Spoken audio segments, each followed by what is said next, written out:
Welcome inside Hamlin Sports Complex for a rubber match between the Springfield Drifters and the Walla Walla Sweets. This is Henry Light alongside Addison Cerezo setting up this one.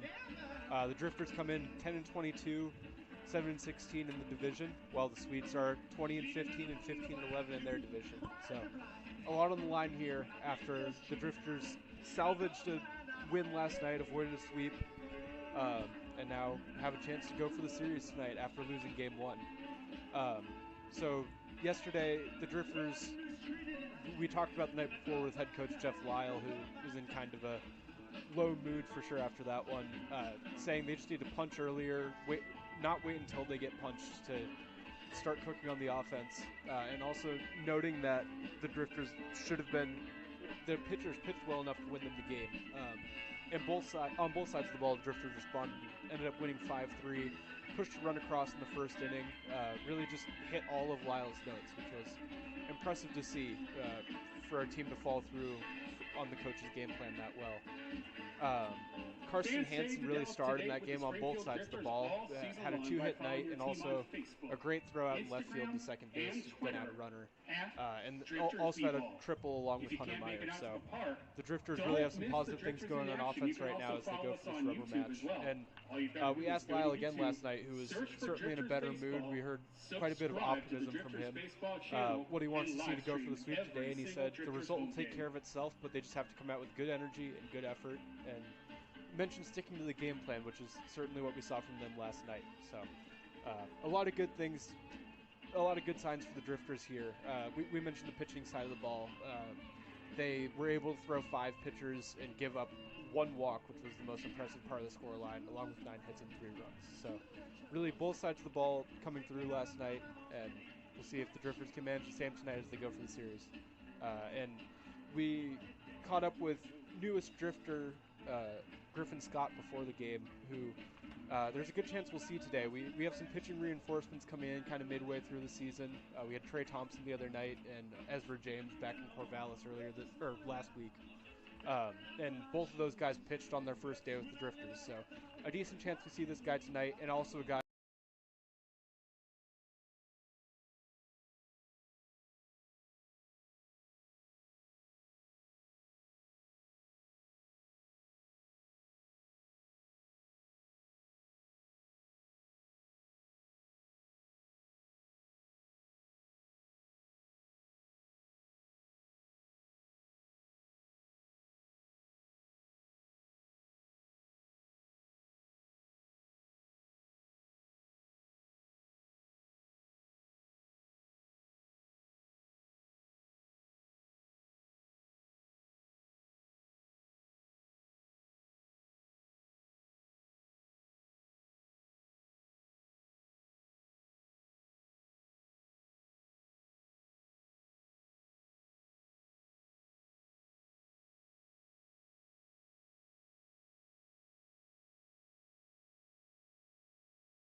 Well, that was our interview with Griffin Scott. Addison Cerezo running that one. And some really interesting things from Griffin there as he joins the Drifters and tries to help them in this push towards the second half of the season.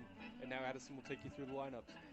Yeah, not entirely sure why that interview ran upside down, but Drifters hoping to turn the tides on the series here. So the lineup for the Drifters this evening, Hunter Myers leading off as he's been doing for the past couple of games. Nick Gimino, recent re-addition to the squad, he's hitting second. Cooper Mullins in the 3-hole. Preston Armstrong hitting cleanup, and he's followed up by Nolan Miller, who drops to the 5 spot. Johnny Elliott in the 6-hole, and then rounding out the order, Karsten Hansen, who's been having a string of good games. Jacob Villapando at the hot corner, and Aiden Gebhard rounding things out. He's kind of a perfect 9-hole hitter because it's kind of in a D. Gordon-esque range where he's just so fast, and he's kind of like a second leadoff hitter. Absolutely, and we saw him drive across a run hitting a hard ground ball to second last night, so he's just going to put some balls in play that will make some funky things happen in the 9-hole there. And so he's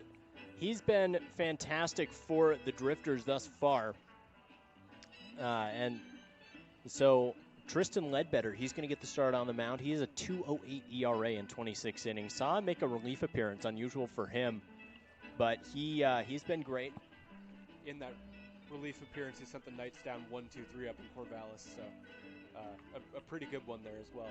In a rare role that he hasn't really held this season, as really probably the Drifters' most stable starter. I mean, as our media team here, whenever we see Ledbetter on the lineup card, it's a good day. So really excited to see what he has tonight. And then so for the Sweets, leading off, it's going to be Peyton Knowles, and then Sam Kane. Troy Osborne follows him up in the 3-hole. Royce Hale, Ethan Buckley, former Drifter, in the 5-hole tonight. He's at first base rather than behind the plate. Nate Petz in the 6th hole, followed by Kyler Bittner and Cole Rogers, teammate of Cade Schumard at New Mexico State. And then rounding out the order for the Sweets, it's Austin Owens, who's at shortstop. And they're anchored on the mound by Perry Stowe, has a 3.16 ERA on the summer. So good pitching matchup tonight, and a lot of good hitters in both lineups. We'll, see what it turns into here in Springfield. So that just about does it for the pregame show. As always, you've been a great audience. Hope to have a lot of, great baseball being played here tonight. Hope to come out with a series win. As always, Knight Jarecki is going to take you through the action of this one. See you in just a couple minutes for first pitch.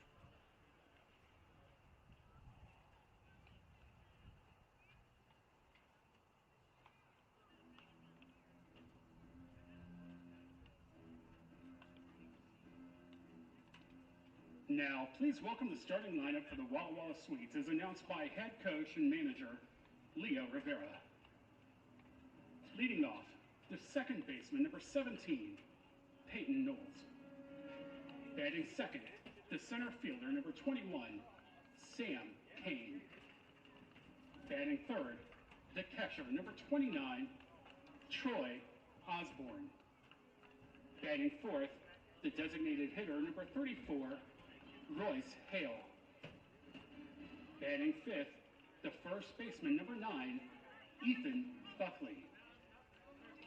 Batting sixth, the left fielder, number 43, Nate Petz. Batting seventh, the third baseman, number 25, Kyler Bittner.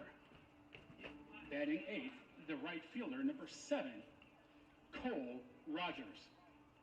And batting ninth, the shortstop, number 1, Austin Owens. Tonight's starting pitcher for the Sweets, number 32, Perry Stowe. This evening's umpires are Jacob Fisher and Clayton Kellogg.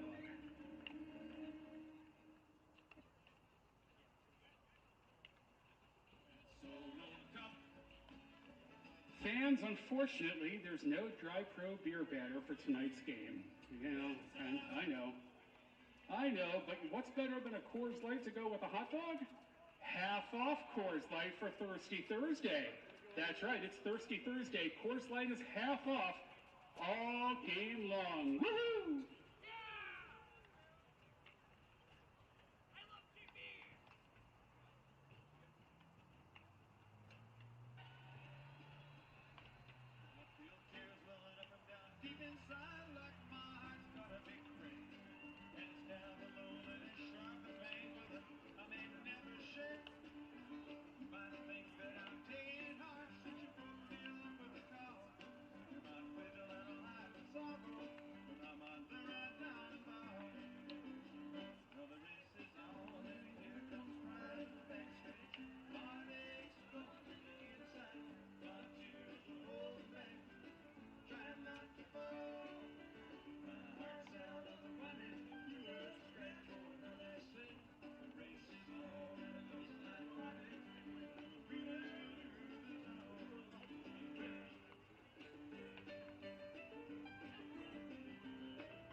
tried but none. Oh, I have to hit him. I hope he's on the sense to run. Reason the poor girl love him. Promise him everything. Believe it, there's a big diamond ring. Alabama, get away, get away. Alabama, get away, get away. Only way to please me, just gotta leave it on the way.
Began to rock and rise.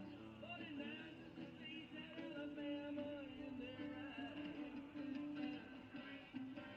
Alabama, get away, get away. Alabama, get away, get away. Only way to please me is just to kind of leave it walk away.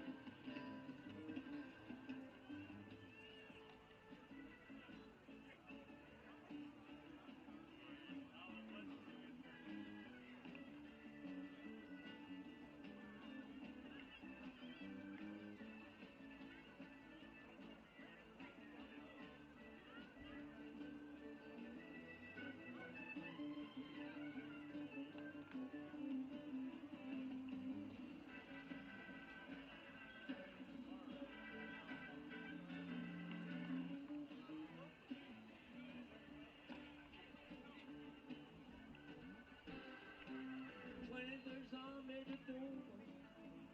Serve me a table for three. I look out to Alabama and me.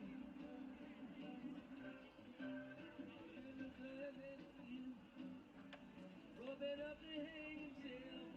But he's over in the jury. They'll probably take care of themselves. Alabama, get away. Ladies and gentlemen, let's meet our first pitch for tonight's game. Please join us in welcoming KRVM's membership director and the star of many musicals around the Eugene area, Miss Renee Reagan. All right, Renee, let's see a strike. Nice job, everybody. Give her a hand.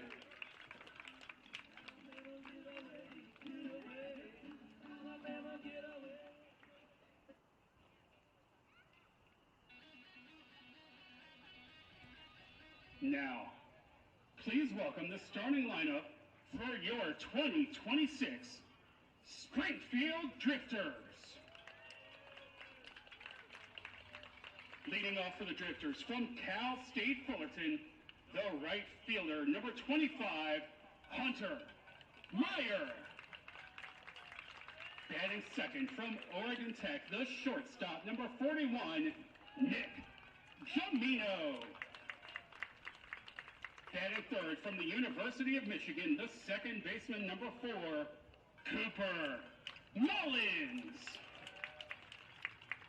Batting fourth from Seattle University, the catcher, number 33, Preston Armstrong. Batting fifth from the University of Portland, the first baseman, number 22, Nolan Miller. Batting sixth from Tulane University, the designated hitter, Johnny Elliott. Batting seventh From Lower Columbia College, the left fielder number 26, Karsten Hansen. Batting eighth, from Fresno City College, the third baseman number 9, Jacob Villapando. And batting ninth, from NNU, the center fielder number 5, Aiden Gebhard. Tonight's starting pitcher for the good guys, from Umpqua Community College, number 38, Tristan Ledbetter. Managing tonight's game, Drifters skipper Jeff Lyle is assisted by pitching coach Dean Stiles and assistant coaches Jackson Bowlander, Dom Graziano, and athletic trainer Dr. Randy Bruner.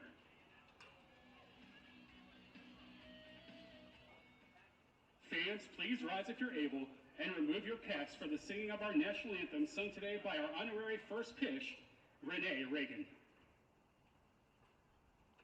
Oh, say, can you see by the dawn's early light what so proudly we hailed at the twilight's last gleaming, whose broad stripes and bright stars through the perilous fight o'er the ramparts we watched were so gallantly streaming, and the rocket's red glare, the bombs bursting in air, gave proof through the night that our flag was still there.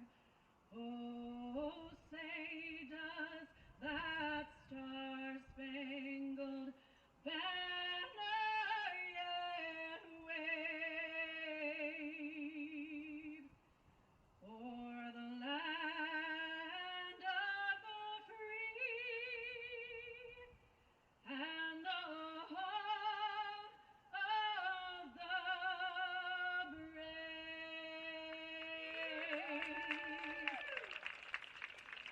Thank you, fans. How about a round of applause for Renee Reagan? Now, let's go down to the field with Monty for today's K-Duck Play Ball Kid of the Game. Alrighty, Drifters fans, welcome to Grateful Drifters tonight. I'm down here with my friend Mackenzie, and she's got 2 words before we get this game started. Mackenzie, are you ready? Play ball! Let's hear it for Mackenzie, everybody! Boy, have they hit him, holding on the stands to run.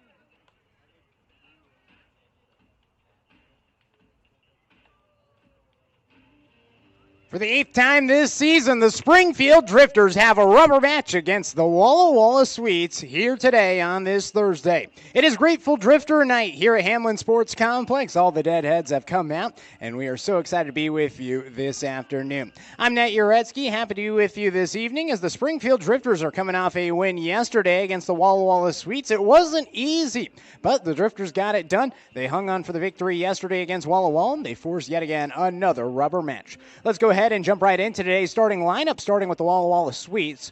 Leading things off, it's the second baseman, Peyton Knowles, followed by Sam Kane, one of the top sluggers in the WCL. He's in center field today. Troy Osborne gets the start behind the plate. Royce Hale is batting 4th. He's a designated hitter. Ethan Buckley, the first baseman, batting 5th. Nate Patz is the left fielder, batting 6th. Kyler Bittner is the third baseman in the 7th spot. Cole Rogers is batting 8th. He's in right field. And Austin Owens is the shortstop today for Walla Walla. That is the starting lineup for the Sweets, and they're facing off against Tristan Ledbetter, who might just be a WCL All-Star snub.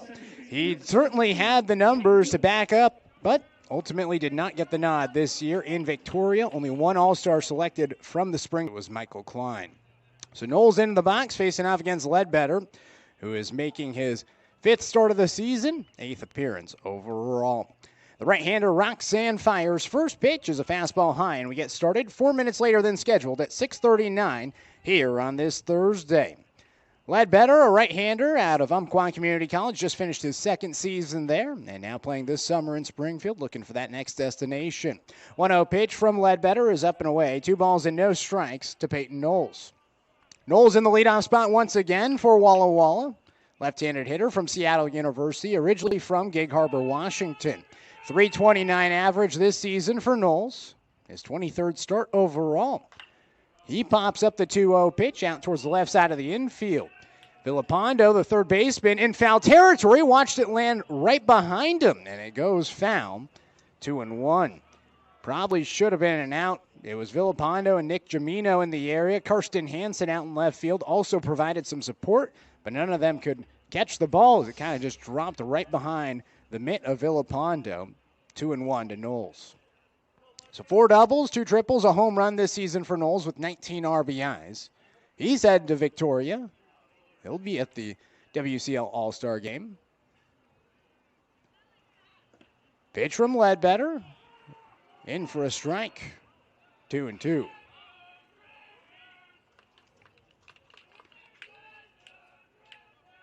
It's 2 balls and 2 strikes. Ledbetter nods his head. He'll rock and fire the pitch. It's outside, 3-2. So a full count to Knowles. Comes in with the 15th best batting average in the WCL, number 10 in terms of on-base percentage this season, reaching base at a 46.7% clip. Here's the payoff pitch from Ledbetter. It's outside, and it's a leadoff walk for Knowles. So a walk puts a runner at first base here in the top of the first inning, and it brings up Sam Kane, the center fielder. As mentioned, Kane, one of the top sluggers in the WCL this season, comes in with a slugging percentage at .576 with 9 doubles, a triple, and 6 home runs. He's 3rd in the league in extra base hits this season, 4th in home runs, 5th in doubles, and has an impressive .283 average, all with those extra base hits. First pitch curveball in for a strike, 0-1 to Kane. Kane out of Reno, Nevada, heading into his second season at University of Nevada, Reno, after 2 seasons out at Seattle U. 0-1, grounded to the left side. Villapando fields. He goes to 2 for 1. The throw from Mullins to first base, just a little bit late. Kane legs it out for a fielder's choice play. Knowles out at second. 1 out with a runner at first here on the top of the first. Defensively for the Springfield Drifters, Karsten Hansen out in left field, Aiden Gebhardt in center field, Hunter Meyer is out in right. Jacob Villapando is at third base, Nick Jamino is the shortstop, Cooper Mullins at second base, Nolan Miller at first, and Preston Armstrong is catching behind the plate. Ledbetter out of the stretch as his first pitch to Troy Osborne is below the knees, 1-0. These two guys have probably faced off against each other in their past. Osborne out of Grants Pass, Oregon, with Ledbetter being from Green, Oregon, out in the Roseburg area. 1-0 pitch. Osborne thought about offering. Did he? No, he did not, according to Clayton Kellogg, the field umpire, with Jacob Fisher behind the plate. Osborne, a graduate of Grants Pass High School, but Ledbetter, a graduate of Douglas High School out in Winston.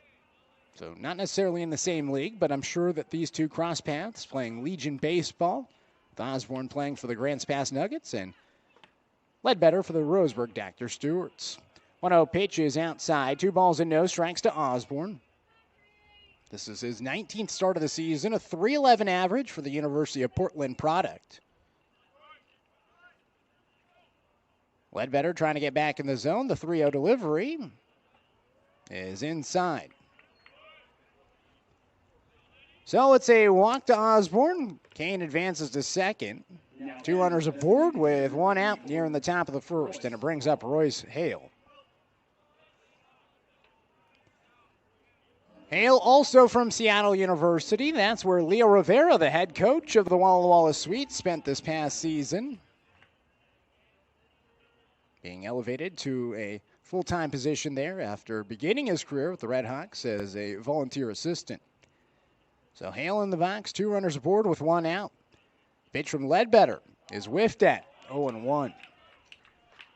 Hale this season, a .289 average, 13 hits, 4 doubles, a triple, and 2 home runs with 13 RBIs.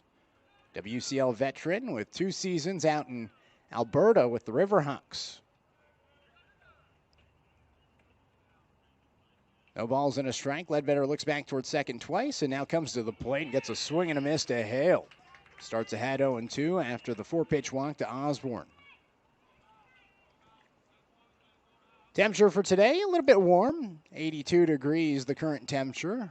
Wind gusting out towards left field. No balls and 2 strikes. Ledbetter delivers in the dirt. 1-2. Armstrong does not have a play to third as Kane wisely advances and the ball in the turf. Now 1 ball and 2 strikes.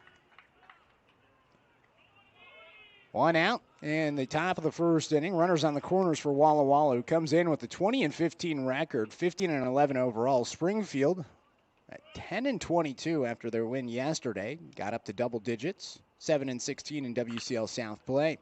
1-2 pitch is fouled away by Hale to the first base side. We'll do it again. Hale with some size, 6'5", 230 pounds. Started 29 games this past season at Seattle University.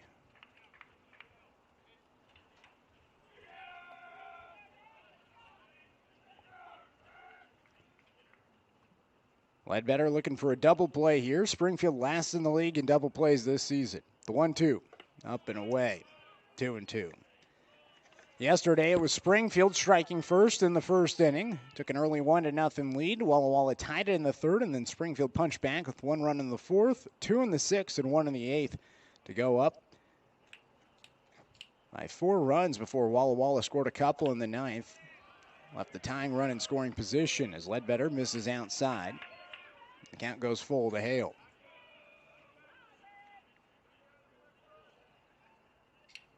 So full count pitch upcoming to the left-handed hitter from Marysville, Washington. The pitch. Skied out towards center field. Gebhard over. Circles under it, makes the catch. Tagging at third base is Kane. The throw will go to second as Kane comes in to score, and the Sweets take an early 1-0 lead on the sacrifice fly by Royce Hale.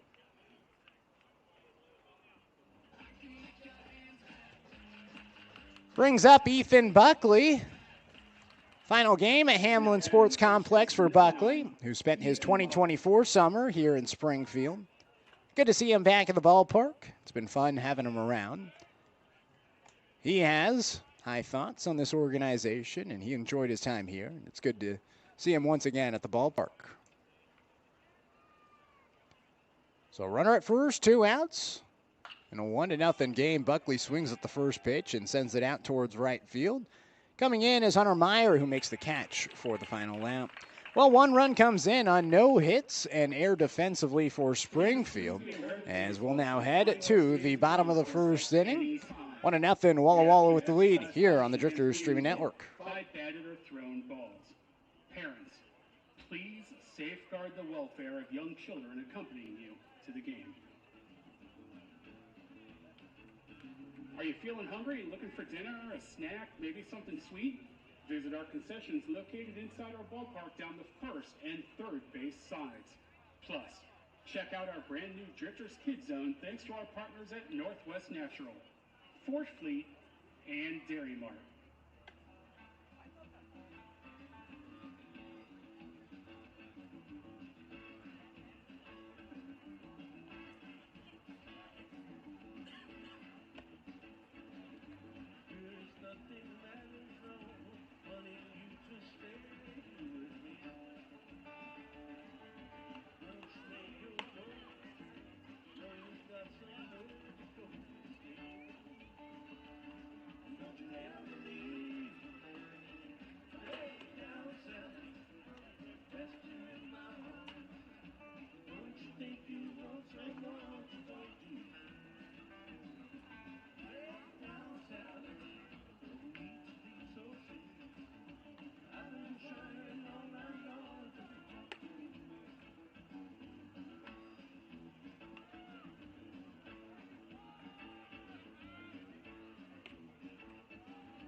Leading off for the Drifters, the right fielder, number 25, Hunter Meyer.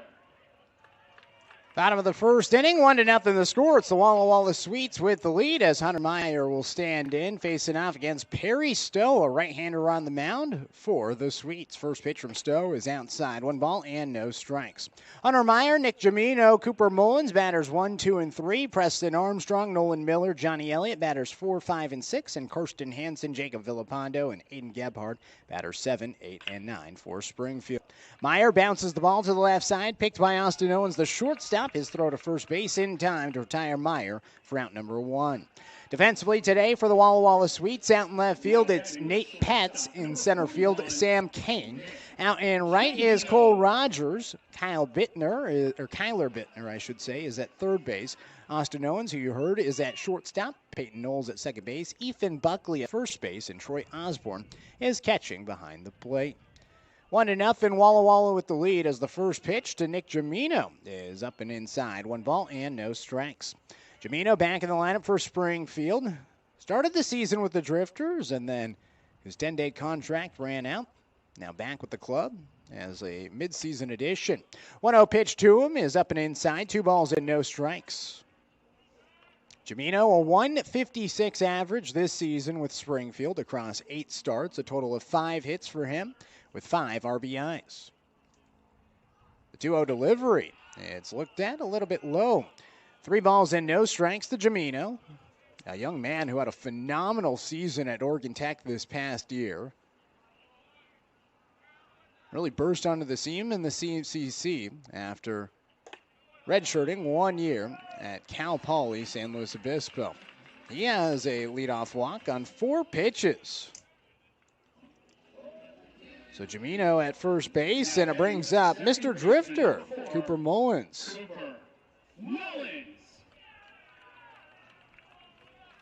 So Mullins will come to the plate for Springfield. Runner at first and 1 out in this 1-0 ball game. Walla Walla with the lead on the sacrifice fly by Royce Hale. First pitch to Mullins is outside. 1 ball and no strikes to Mullins. Another solid season for the Michigan man. Stowe nods his head, kicks in, fires, 1-0. In for a strike, 1-1. Mullins this season batting .280, a total of 26 hits. Those 26 hits lead the team. Has 3 doubles, a home run, 16 RBIs. 1-1 to him. He fouls it back, 1-2. So he's facing off against Perry Stowe, who's on the mound for Walla Walla. Stowe, a 5th-year player for the Sweets. Heading into his 5th year, I should say, at St. Francis. So an experienced arm delivers a pitch, and Mullins fouls it away.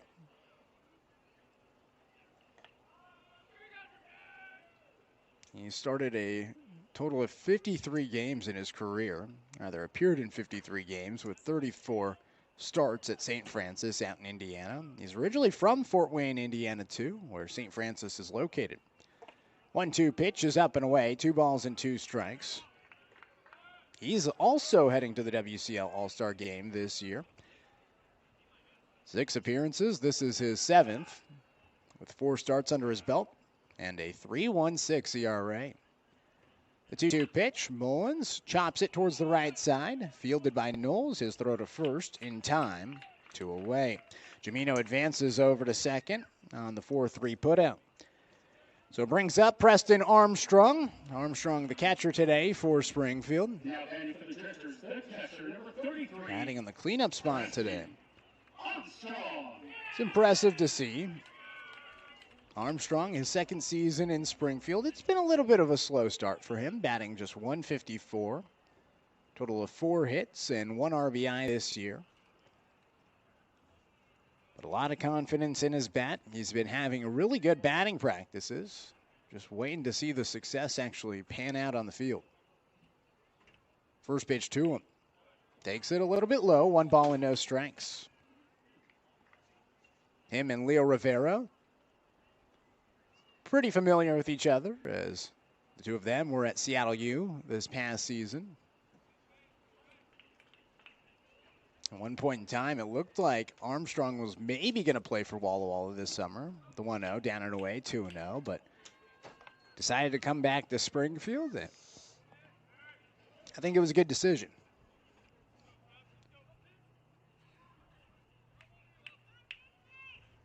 Two balls and no strikes with the runner in scoring position. Springfield an opportunity to tie it. The pitch, down and away, 3 balls and no strikes.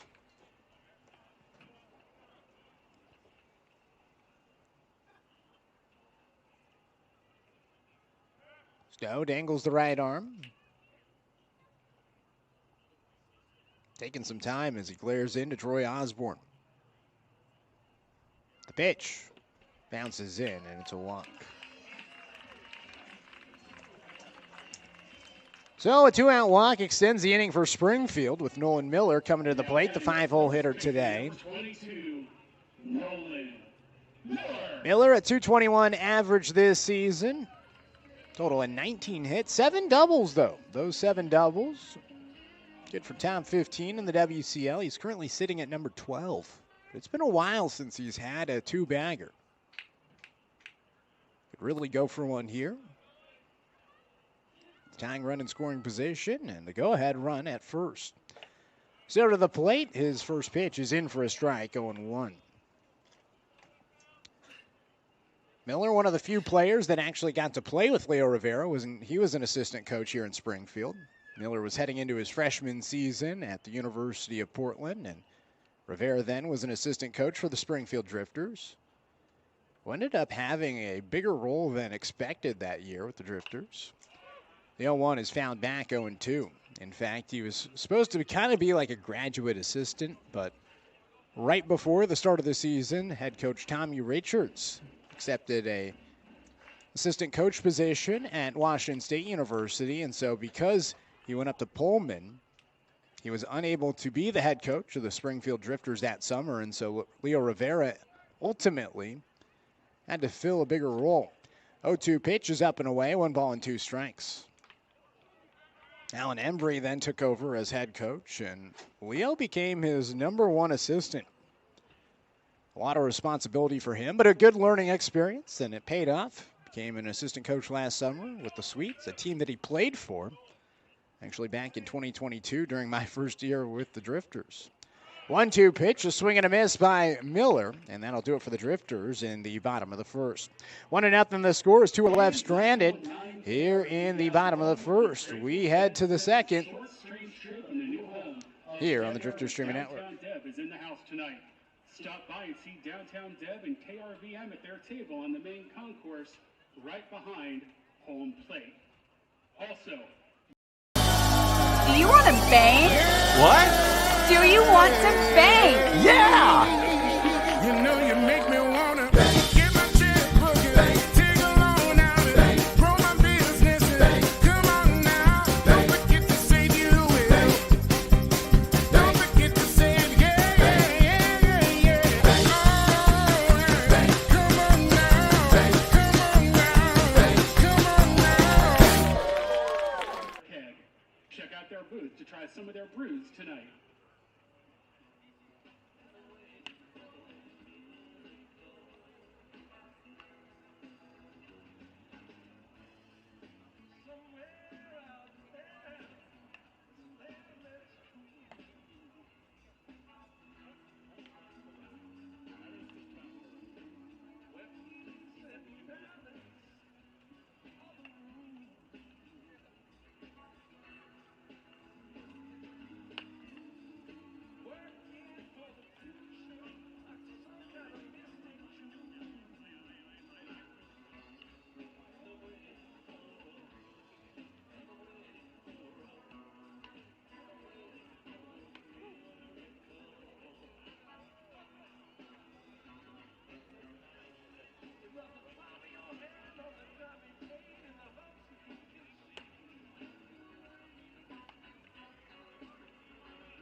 Leading off the top of the second inning, the left fielder, number 43, Nate Petz.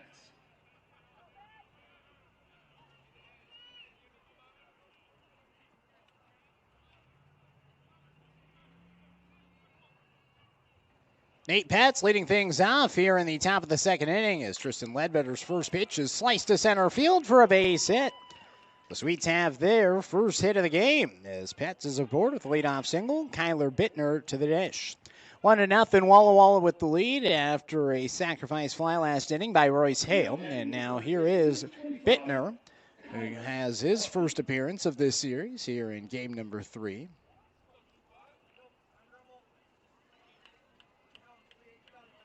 Bittner stands in. Currently in the transfer portal after a season at Fresno State. He takes the pitch high, 1 ball and no strikes. Transfer there from Kenyatta College out in the Bay Area. Played 80 total games, 40 in each season, and had an average of .298 at Kenyatta Junior College before heading off to Fresno State and redshirting this past spring. And he's hit by a pitch. Didn't look like Jacob Fisher realized it at the moment, but Bittner kind of felt it and then started to head to first base. And then at that point, Fisher put up both hands and said, yep, he was hit by the pitch. So a single and a hit by pitch, put 2 runners aboard for the Sweets in the top of the second. Ledbetter in some trouble once again as Cole Rogers stands in. First pitch to Rogers. At the letters for a strike, going 1. Rogers from New Mexico State, originally from Phoenix, Arizona, batting .250 this season with the Sweets. 10 games played, 9 starts. This is his 10th. Miller inching in at first base, expecting maybe a bunt, but Rogers does not show. And he takes inside instead, 1-1. But Miller standing a good 2 feet in on the grass. Not even worrying about Bittner, who mirrors him right behind him. Mullins covering at second.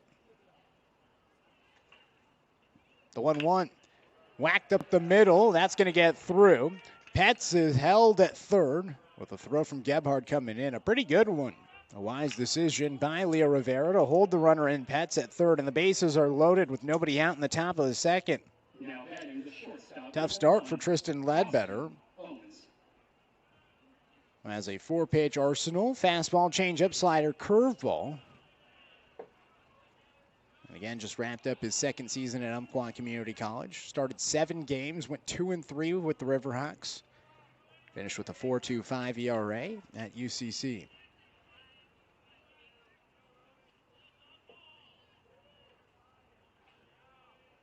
Bases loaded for the 9-hole hitter, Austin Owens, who takes the pitch down and away. 1 ball and no strikes. Owens from Grand Canyon University, originally from Walnut, California. Graduate of Bonita High School out in Laverne. The 1-0 pitch. In for a strike. 1-1. Walnut, the same hometown as former Drifter Cesar Chavez, who actually just played in the California Collegiate League All-Star game. It happened this past week out in Reno, Nevada. 1-1 pitch is popped up out towards the right side. Miller, the first baseman, in the infield grass, makes the catch. And the first out is recorded, a big one at that. Bases loaded, 1 out in a 1-0 game in the top of the second. And the top of the order coming back up in Peyton Knowles. Knowles walked back in the first inning, worked a full count before taking the free pass. An opportunity for an RBI here to extend the Sweets lead. Springfield, as mentioned, 8 rubber matches this season. This is the 8th, I should say. 7 so far as the first pitch is outside 1-0. They're 0-7. They have not won a rubber match all season long. Only 1 series win of the season. That came against the Marion Berries last week. A sweep of Marion. As Knowles rips it down the right field line and it goes foul. 1-1.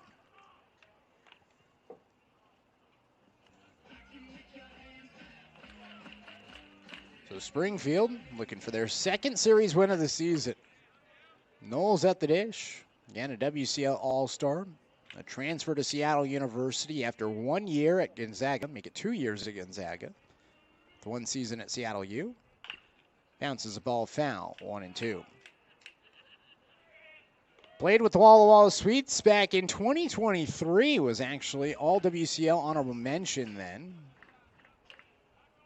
Then headed off to Gonzaga. Last year was playing with Johnny Elliott out in the Northwoods League for Rochester. The Hunkers, as the 1-2 is found back, stayed alive. 2024, he played with the Anchorage Bucks out in the Lasco League. So he's bounced around, but back in Walla Walla. 1 ball and 2 strikes. Here's the pitch from Ledbetter. Down and inside, it gets away from Armstrong. He can't find it, and coming in to score is Pets. As the Sweets extend their lead, it's 2-0.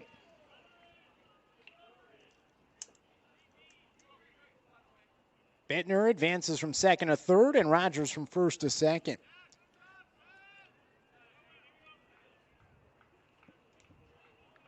It's now 2 balls and 2 strikes, and the double play threat is eliminated.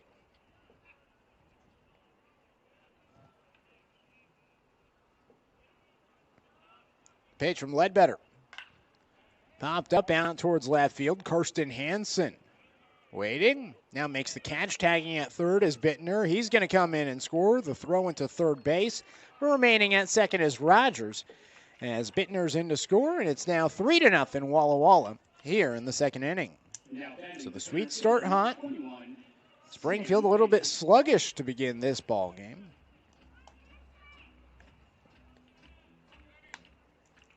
And a couple of sacrifice flies for the Sweets have put 2 runs on the board. 1 last inning and 1 this inning. And it hasn't been the big base knocks the Sweets are typically accustomed to. They come in with the second most RBIs in the league, and well, they get a couple on sacrifice flies here. First pitch.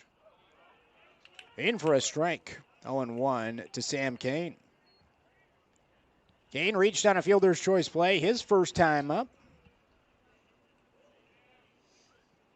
Almost hit into a 6-4-3 double play. The 0-1. Bouncing ball to the left side. Villapando fields right of the line. The long throw to first base in there for the final out, but not before Walla Walla can score 2 runs on 1 hit. They leave 1 stranded. No errors defensively. Going to the bottom of the second. 3-0 the score. It's the Sweets with the lead here on the Drifters Streaming Network. Fans, whether you're cheering on the Drifters tonight or relaxing after the game, listening to some Grateful Dead tunes, there's nothing like moves fast. Your car, your home, your family, they're everything. At Candace Hook Insurance, we've been protecting Eugene families for nearly a decade with personalized coverage that fits your life. Auto, home, life, business, whatever you need, we're here. Because families are the backbone of our community. Get your free quote today at eugeneinsuranceagent.com or call 541-687-4800. Protecting dreams, one family at a time.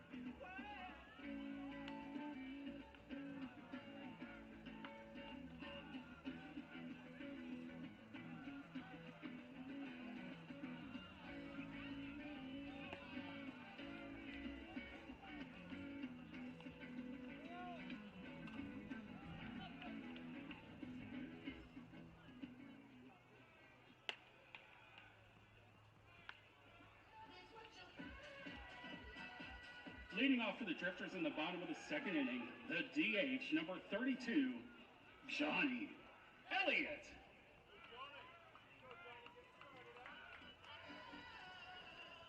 Three to nothing the score. It's the Walla Walla Sweets with the lead. Johnny Elliott, Karsten Hansen, and Jacob Villapando due up for the Drifters. Batters 6, 7, and 8. First pitch is down and away. 1 ball and no strikes to Elliott with Perry Stowe on the mound. Stowe walked 2 batters, but did not allow a run back in the first inning. The second pitch to Elliott is below the knees. Now 2 balls and no strikes. Elliott this season for Springfield batting .250, a young man out of Tulane University. Swings and misses at the 2-0, 2-1. Elliott this season, 8 hits, a double, and 4 RBIs. The 2-1. Bouncing ball to the third base side into the dugout of the Sweets, 2-2. Drifters wearing their blue caps with blue jerseys and white bottoms with the blue piping down the side. Walla Walla, their navy blue jerseys, the road gray pants, and solid red caps.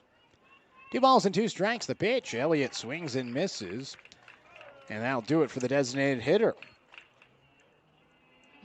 Second strikeout for Johnny Elliott, and it brings up Corsten Hansen. Hansen batting .273 this season. Up to 9 hits, a couple of doubles, a triple. Had a big day yesterday at the plate. First pitch to him. Swings and misses, 0-1. Yesterday, Corsten Hansen went 2 for 4. Had a triple in the 8th inning that jump-started the offense and allowed him to score in the 8th inning on a sacrifice fly. And it was an important insurance run as the 0-1 pitch misses the mark. 1-1. Springfield with that triple yesterday, now up to 6th in the league in 3 baggers this season. 1-1 in for a strike. 1-2 to Hansen, who's heading off to Marshall University. Originally from Olympia, Washington, a graduate of Capitol High School. 1-2. Hansen fouls it away. Stays alive.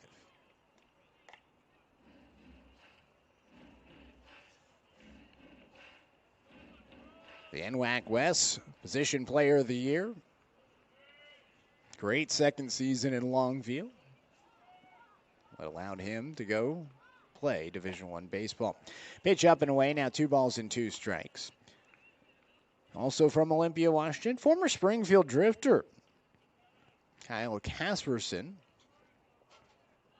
who also played at Lower Columbia and then ended up transferring to Bushnell and playing in this facility. Swing and a miss by Hansen. Goes down on strikes. Back-to-back strikeouts for Perry Stowe.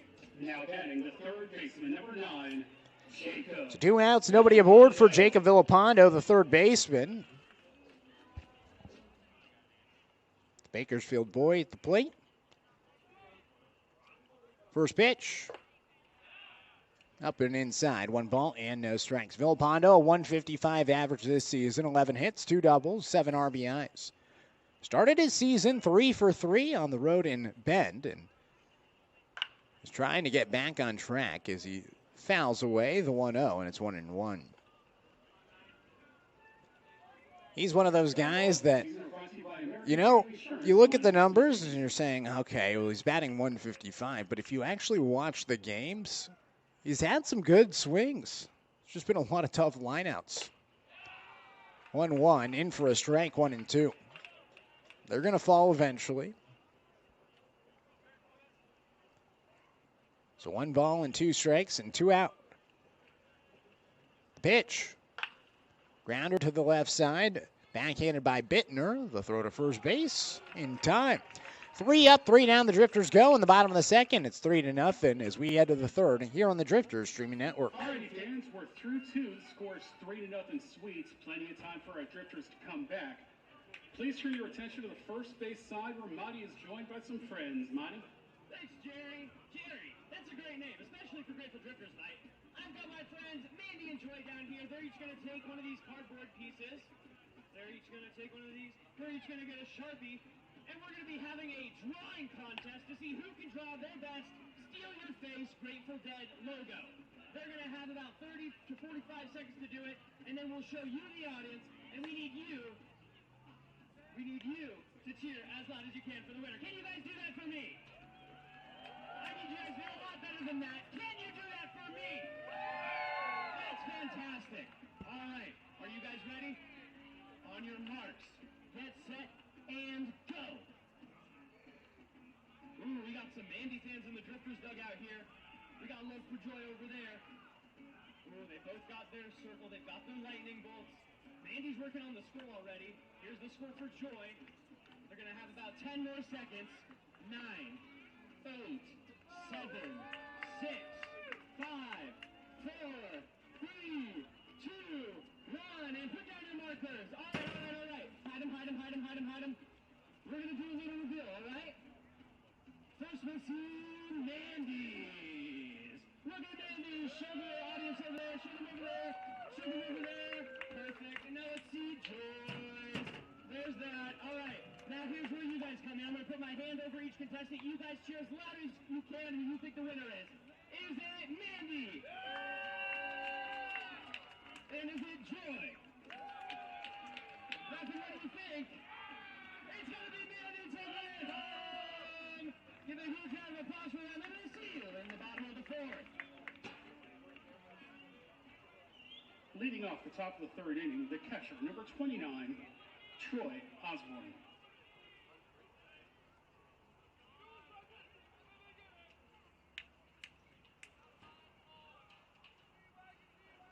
Troy Osborne leading things off for the Walla Walla Sweets in the top of the third inning. Special thanks to our sponsor, Candace Hook Insurance, protecting what matters most with personalized coverage, trusted guidance, and hometown service from Candace Hook Insurance Services.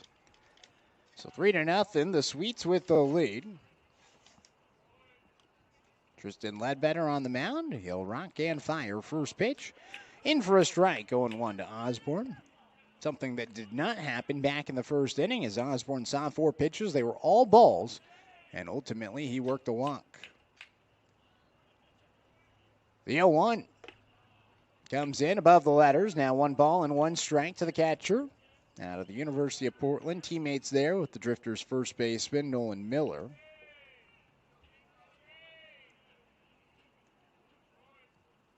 One. Misses the mark. 2 balls and a strike. Osborne, a transfer there out of Sac State.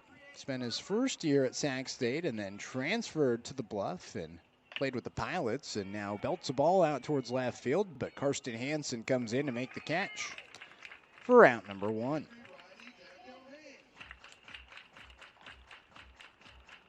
Brings up Royce Hale. Now batting the DH, number 34, Royce Hall.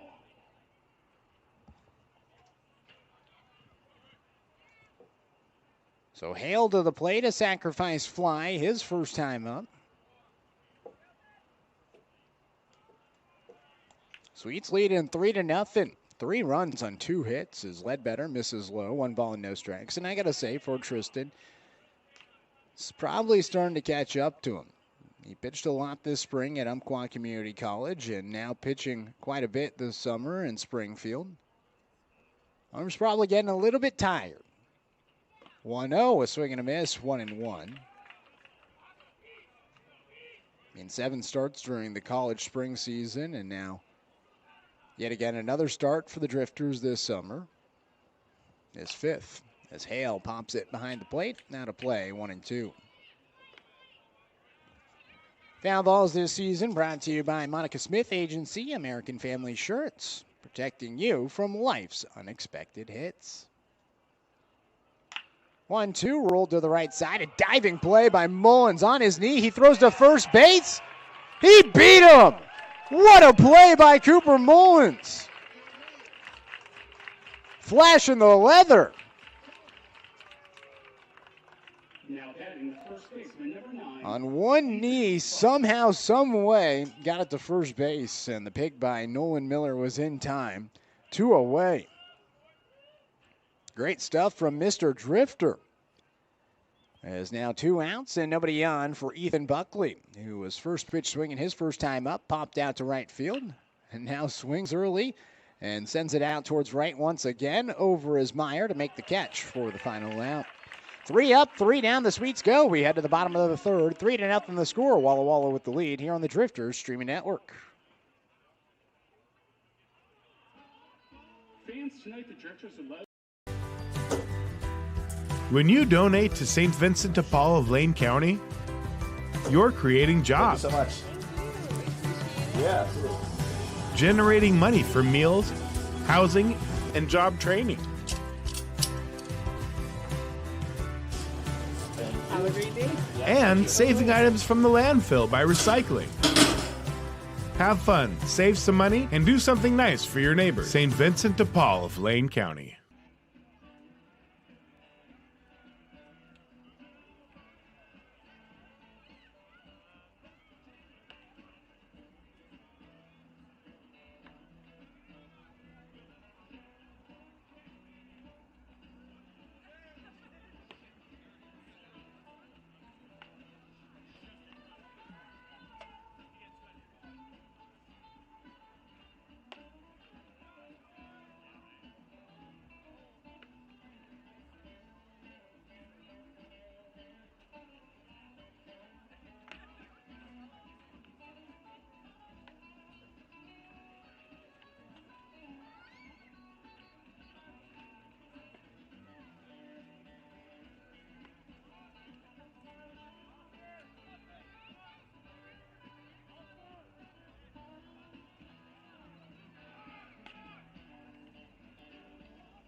Leading off the bottom of the third inning for the Drifters, the center fielder, number 5, Aiden Gebhardt.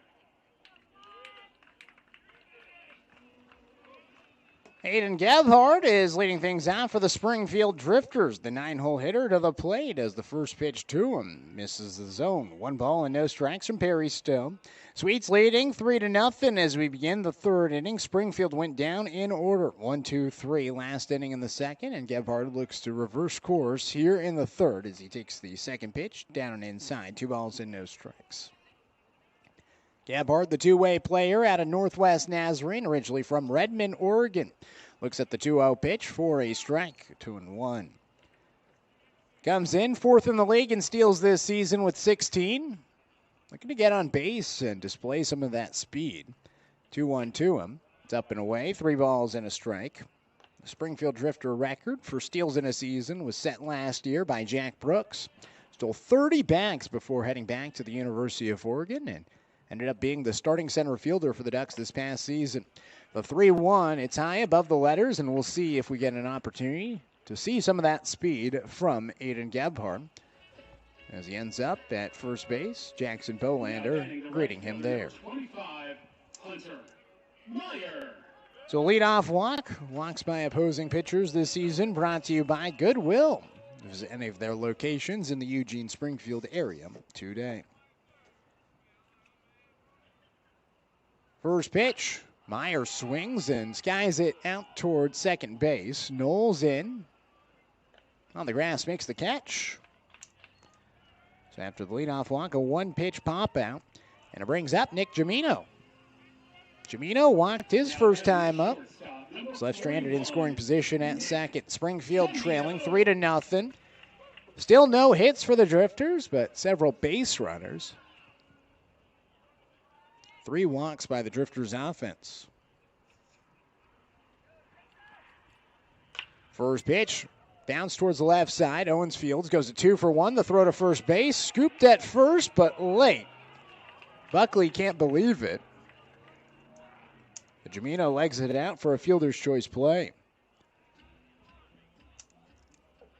So Gebhardt retired. And a runner at first base with 2 outs in the bottom of the third. 3-0 the score. It's the Sweets with the lead. Mullins a ground out to second. His first time up.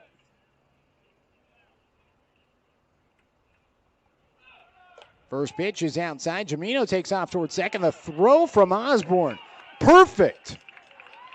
It was a money throw by the catcher from Grants Pass, as the Drifters do in fact go down in order, 1-2-3 in unique fashion.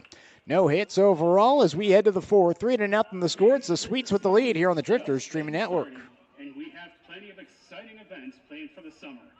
Don't forget to pick up a program to check out our upcoming promotions, including Rapid's birthday party, not 1 but 2 bobblehead giveaways, and our first ever post-game concert with Austin Gilbert of The Voice. For more details and to purchase your tickets today, head to driftersbaseball.com.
Leading off the top of the fourth inning for the Sweets, the left fielder, number 43, Nate Petz. Batters 6, 7, and 8. 8 Petz, Kyler Bittner, and Cole Rogers due up as Tristan Ledbetter goes back to work. Induces a first pitch pop-up out towards the right side. Mullins under it, makes the catch. One away. So good start for Ledbetter here in the fourth, who really settled in last inning. Retired 3 straight batters, a fly out, a ground out, another fly out, and now starts with a pop-up in the infield. 3-0, it's the Sweets with the lead. 1 run in the first, 2 in the second. Just 2 hits overall for Walla Walla, but they've been efficient at the plate. As Ledbetter comes to the plate with first pitch strike to Bittner, 0-1. Ledbetter ended up hitting Bittner his first time up. He came in to score, was part of that 2-run second inning for Walla Walla. 0-1 pitch, another beauty. Breaking ball in for a strike, 0-2 as Ledbetter gets ahead. Ledbetter waits, nods his head, rocks and fires. It's fastball high, 1-2. So Ledbetter's still searching for that next destination. Told me he has a couple of options, but still waiting for the perfect spot. 1-2, bounces in, 2 balls and 2 strikes. Preferably somewhere warm. Doesn't necessarily want to play baseball in the north. Really enjoyed his time down in Douglas County. Feels like Roseburg has some of the best baseball weather in the country. Up and inside, 3 balls and 2 strikes. And I can agree. I mean, it surely rains in Roseburg. It's Oregon. It's going to rain, but a little bit less rain than Eugene. Now 10 inches less a year. 3-2, grounded towards the left side. Scooped by Gamino. The throw to first base. In time, 2 away. Nick Gamino back with the Drifters, and it's good to see him back on the field. Odd seeing him wear number 41. He started the season wearing number 17, but all of a sudden, Melosi Matafa Alferos joined the team, and, well, we gave him number 17, and so Gamino couldn't get his old jersey. Now wearing a new number. Bunt shown, it's pulled back, and it's 1-0 to Cole Rogers. I don't even remember what number Gamino wore last year for Springfield. I don't think it was 41. I don't think it was 17. Pitch is in for a strike, 1-1. Ethan Klein, who's doing production today, he thinks it was 19. I feel like 19 might have been it. 1-1. Ground ball to the left side on one hop. Villapando fields the throw to first base in there. 1, 2, 3. The Sweets go. We now head to the bottom of the fourth, 3-0 the score. It's the Sweets leading here on the Drifters Streaming Network. Players, registration is now open for the Springfield Drifters 2-day all-skills baseball camp on July 14th and 15th. Open to ages 8 through 14.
Leading off the bottom of the fourth inning, the second baseman, number 4, Cooper Mullins.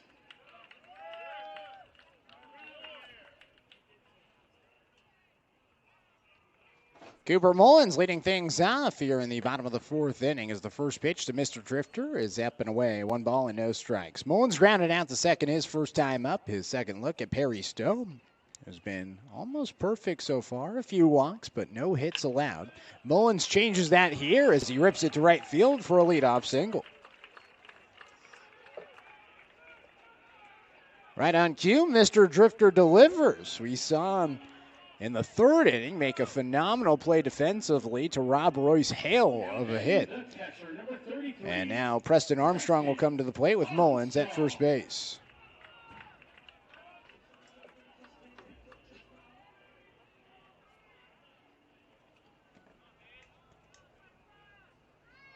So runner at first, nobody out, and throw back towards first base. Mullins back there safely. See how aggressive Mullins is on the base paths. I will say this season he's stole a little bit more than the previous few seasons, having him there in Springfield. Pitch to Armstrong is cut on and missed, 0-1.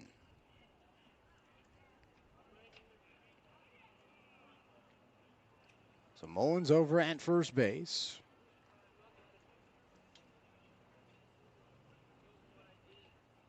The 0-1. Armstrong thought about offering and did not. Maybe could have. He was in the zone for a strike. Mullins this season, 4 steals on 5 attempts. An opportunity here for his 5th. The 0-2. Armstrong early on the swing, fouls it away, stays alive. He walked his first time up. 1 of 3 walks issued by Perry Stowe.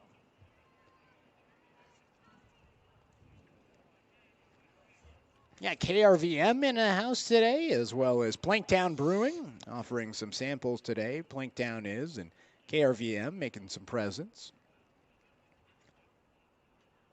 The 0-2, it's grounded out towards left side, foul. KRVM, public radio, entirely funded by the public here in the Lane County area. We had Renee Reagan from KRVM actually throw out the first pitch, and not only did she throw out the first pitch, but she also sang the national anthem. I don't know how many people have done that here at this ballpark, let alone across the country. 0-2 up and inside, 1 ball and 2 strikes. But an awesome opportunity for her. She's a big baseball fan, and you know what? We gave her the opportunity today, and she jumped at the bit. Did a great job on the national anthem, too. Might have her out for another game this season. 1-2 pitch is up and inside, 2 balls and 2 strikes. I will say it's probably been my favorite part of this season is just making connections throughout the year and seeing those connections actually turn into relationships and experiences for the people that I've made connections with. 2-2, it's fouled away. A lot more involved this season in the operations and had great conversations with the folks at Planktown as well and was able to gift them a Drifter hat today. And they're here offering some tastings of their beer. They gave me one of their watermelon wheat beers to try before the game, and that was honestly pretty pleasant. 2-2 pitch, it's a little bit low, 3 balls and 2 strikes. They wanted to be here, of course, for Grateful Drifters night. A lot of ties to Ken Kesey and the Planktown owners. 3-2, bounce foul. We'll do it again. And actually on the side of the building at Planktown, well, Ken Kesey is actually painted there. Kesey, a Pleasant Hill, Oregon native, and spent a lot of time in Springfield, and so they have that mural there to remember him as Armstrong takes the pitch inside, and it's a walk. So a single and a walk, put 2 runners aboard for Springfield. Now batting the first baseman, Here in the bottom of the 4th inning. Nolan Miller. So it brings up Nolan Miller.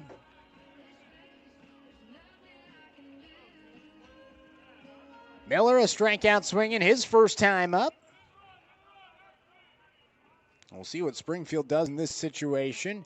Dominic Graziano, an assistant coach for the Springfield Drifters, directing the base runners from the third base side. Miller shows bunt, pulls it back, and the pitch misses outside. 1 ball and no strikes. Ethan Buckley was charging in from the first base side to cover. Bittner remaining back. They're hoping for a force out at third to retire the lead runner.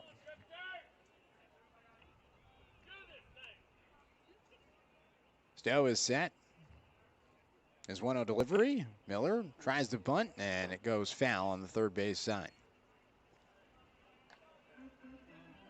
So 1 ball and 1 strike. 3-0. It's the Sweets with the lead. 3 runs on 2 hits, no errors. Springfield with no runs, 1 hit. It came in this inning, and 1 error defensively. Bottom of the 4th, and Drifters looking to get on the board for the first time today with Mullins standing in scoring position. The 1-1, Miller shows bunt, pulls it back, and the pitch did miss outside. Didn't miss by much, and you can hear some cheers. The Walla Walla dugout. They wanted that one to be called a strike. So 2 balls and 1 strike. Here's the pitch. Ooh. Inside as Miller showed bunt, pulled it back, and that pretty much does the job of a bunt. Without making any contact, he takes it inside. It's 3 balls and a strike, and both runners advance on the wild pitch. So Mullins ends up at third, Armstrong at second, and now a conversation between Osborne and Stowe. Stowe had a quick 1-2-3 inning in the second with 2 strikeouts. After that point, allowed a leadoff walk last inning. Hunter Meyer popped up, and then Nick Jamino reached on a fielder's choice play before being caught stealing. Springfield, a little bit more success the 2 times through the order since. Wind has died down here on this Thursday, a warm evening. 3rd game of the week. 3 more games happening this weekend. 3-1, bounced foul by Miller, 3-2. Tomorrow will be Babe Ruth night at the ballpark. Looking forward to seeing all the Babe Ruth kids at the ballpark. And then on Saturday, it's going to be our very first ever bobblehead giveaway. First 500 fans in attendance will receive a Rapid bobblehead. Looking forward to that one. And then Sunday is runner's night. Pitch is in the turf, and Miller has a walk.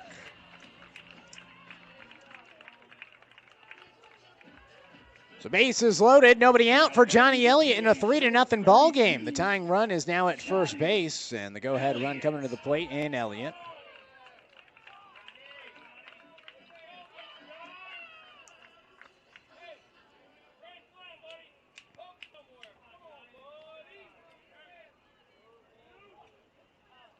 Some movement in the Walla Walla bullpen after the single, and 2 walks have loaded the bases. Elliott a strikeout swinging his first time up against Stowe. Takes a breaking ball for a strike, going 1. Nice looper that dropped in to the mid of Osborne, 0-1. So as mentioned, Stowe from St. Francis University out in Indiana.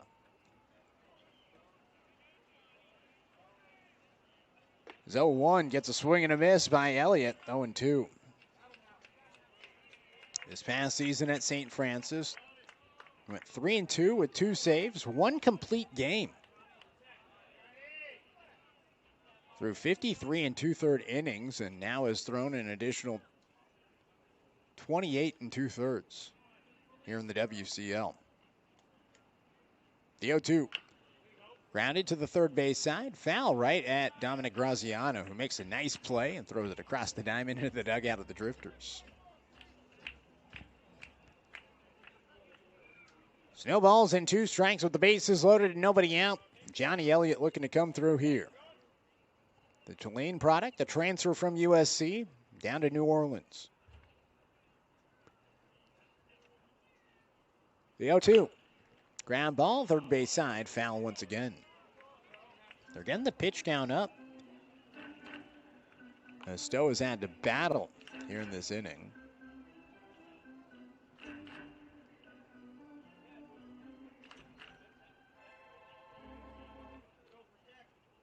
The right-hander now up to 55 pitches. Still in the bottom of the fourth. The 0-2. Elliott checks his swing. Did he go around? No, he did not, according to Clayton Kellogg, the field umpire. Again, Jacob Fisher is behind the plate. And he also said that Elliott did not go.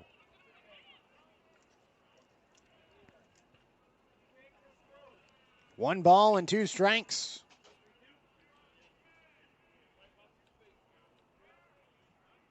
Stowe set. The pitch. Elliott goes down swinging. Second strikeout for the designated hitter, and it's the 4th strikeout overall for Stowe. So now Karsten Hansen will stand in. Bases loaded, 1 out, in a 3-0 ball game. Tying run over at first base. Miller at first, Armstrong at second, and Cooper Mullins at third.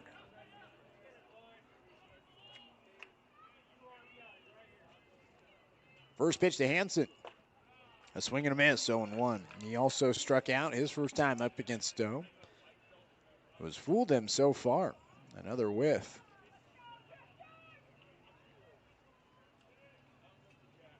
Hansen steady with the hands as he rocks the bat. Now swings it back and forth a few times. The Stowe comes set, and Hansen takes it in the turf, 1-1. I was talking about it earlier. Same high school as Kyle Casperson, a former Springfield Drifters player. We still have Casperson around. Helps out around the ballpark. Kind of an operations guy at the ballpark. He's also the head coach now at Springfield High School. But a very similar path to Karsten Hansen, going from Capital High School to Lower Columbia. But Hansen going the D1 route as he lifts this out towards center field. Kane charges in, makes the catch. Tagging at third is Mullins, but he's going to go back on a beautiful throw from Kane. And the Sweets dugout and fan section that is sitting on the third base side making some noise. 2 outs after the bases were loaded with nobody out. Still no runs have come in, and they're an out away from getting out of the inning unscathed after the strikeout and fly out to center.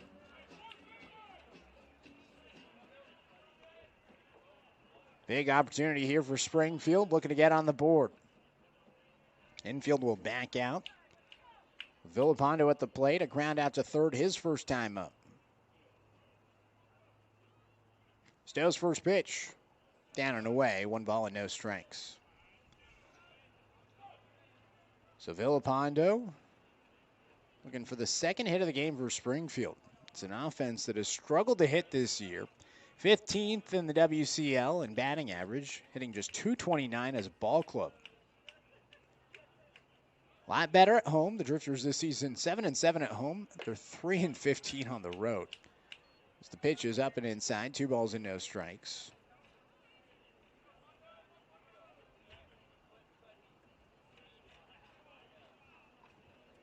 But it's a team that is second to last in the WCL in RBIs as well. 2-0. In for a strike, 2-1. Decent crowd today for Grateful Drifters Night, our very first ever Grateful Drifters Night here at the ballpark.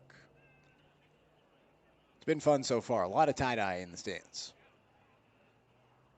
2-1. Ground ball to the left side. Through the 5-6 hole into left field. That'll score Mullins. Armstrong held up at third as Villapando comes through with an RBI single. And the Drifters are on the board. Here in the bottom of the fourth, it's 3-1. Now batting the center fielder, number 5. So the Drifters do get a run.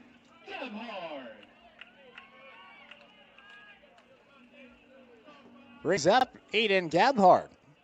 Walked his first time up.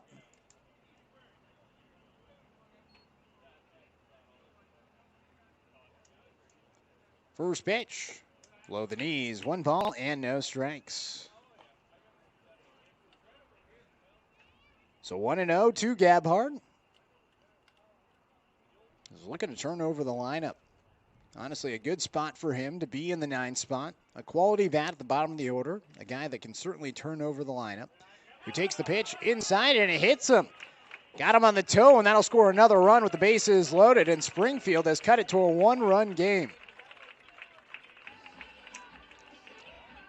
Armstrong in from third, Miller from second to third base, and Villapando from first to second. 25, Hunter Meyer.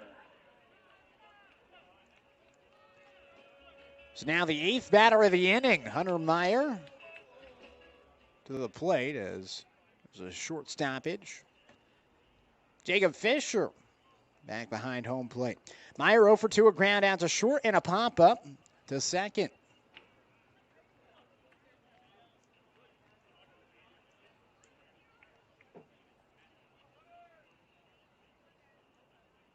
First pitch, down and away, and almost got away from Osborne. Thinking about taking off towards home plate was Nolan Miller, but he's back to third.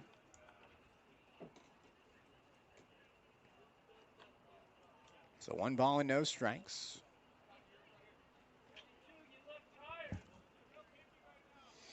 Been a long inning for Perry Stowe. This pitch count now at 70.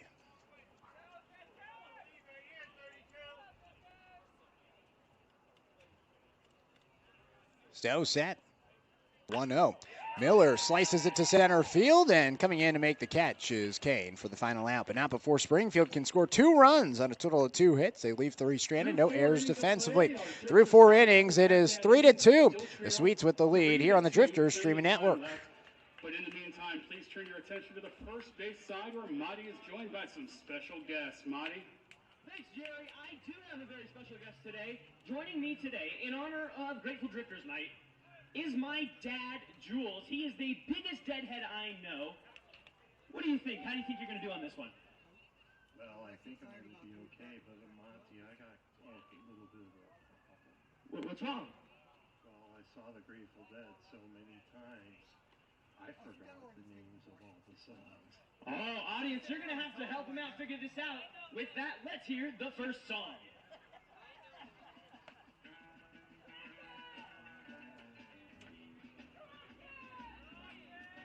Alrighty, what are we thinking?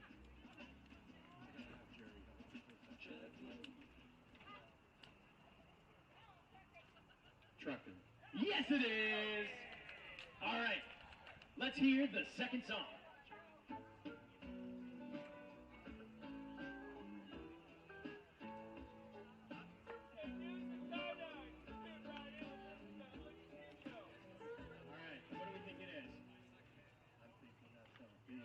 I think it is Althea. Althea told me herself. All right, the last and final song for the clean sweep.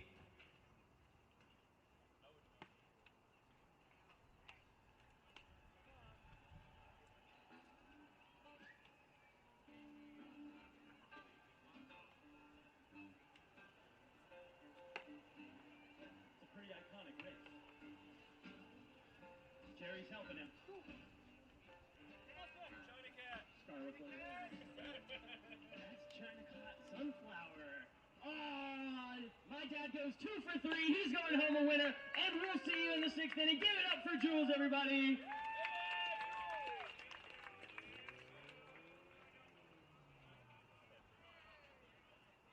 Leading off for the Sweets, the shortstop, number 1, Austin Owens.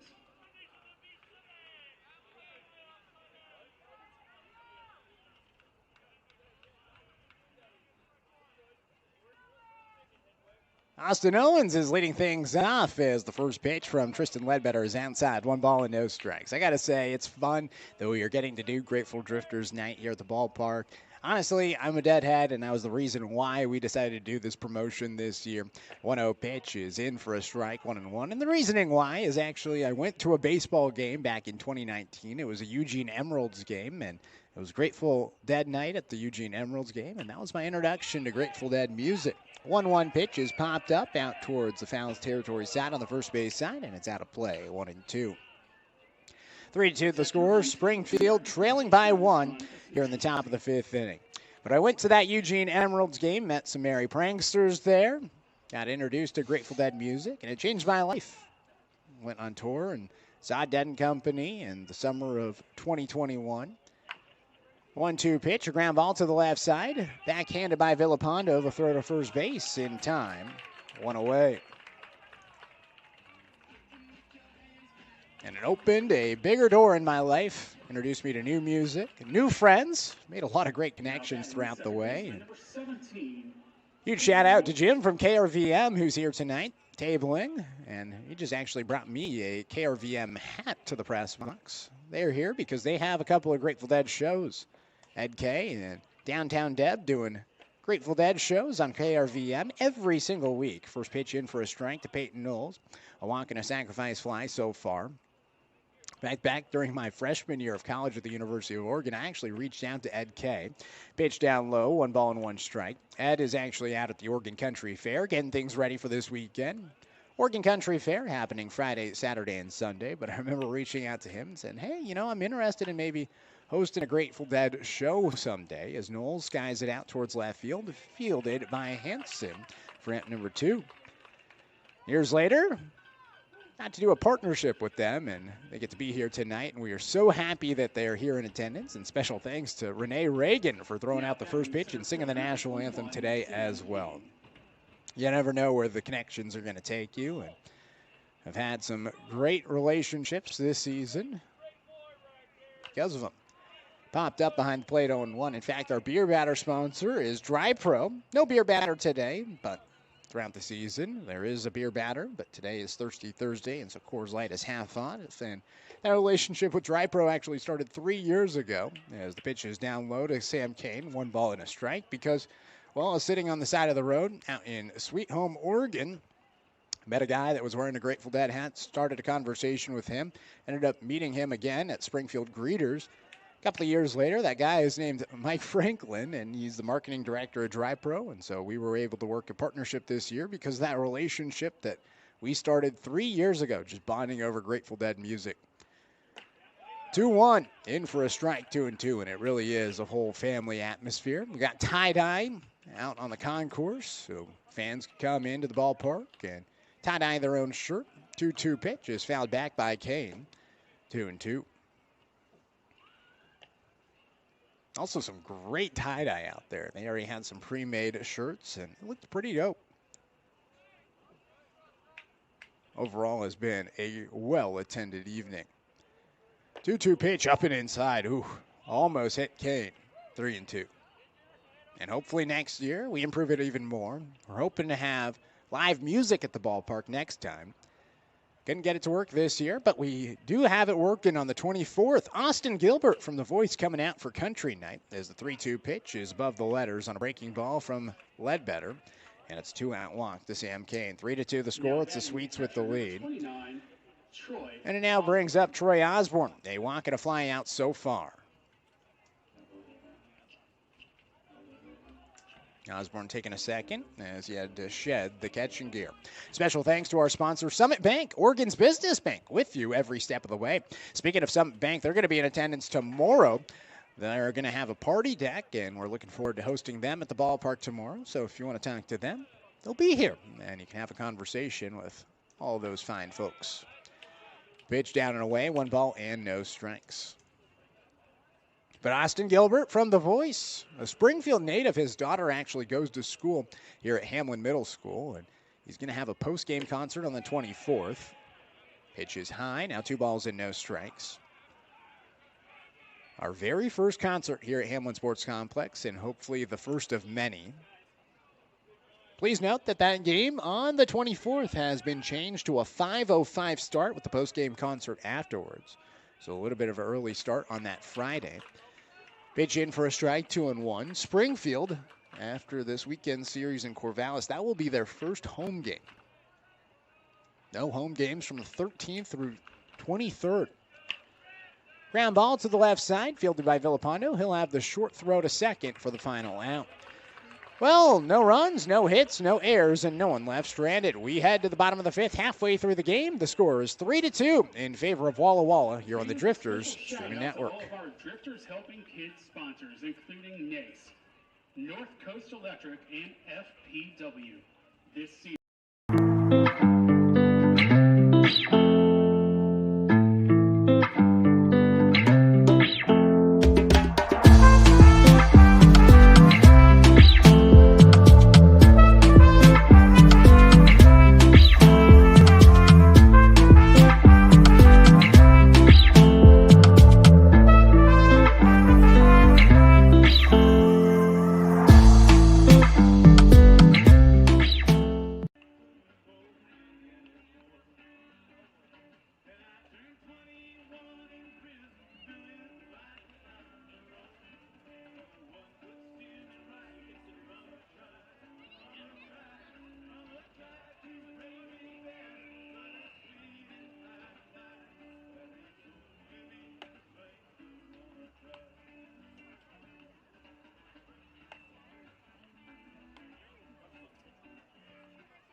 Ladies and gentlemen, now pitching for Walla Walla, number 28, Tyler Smith.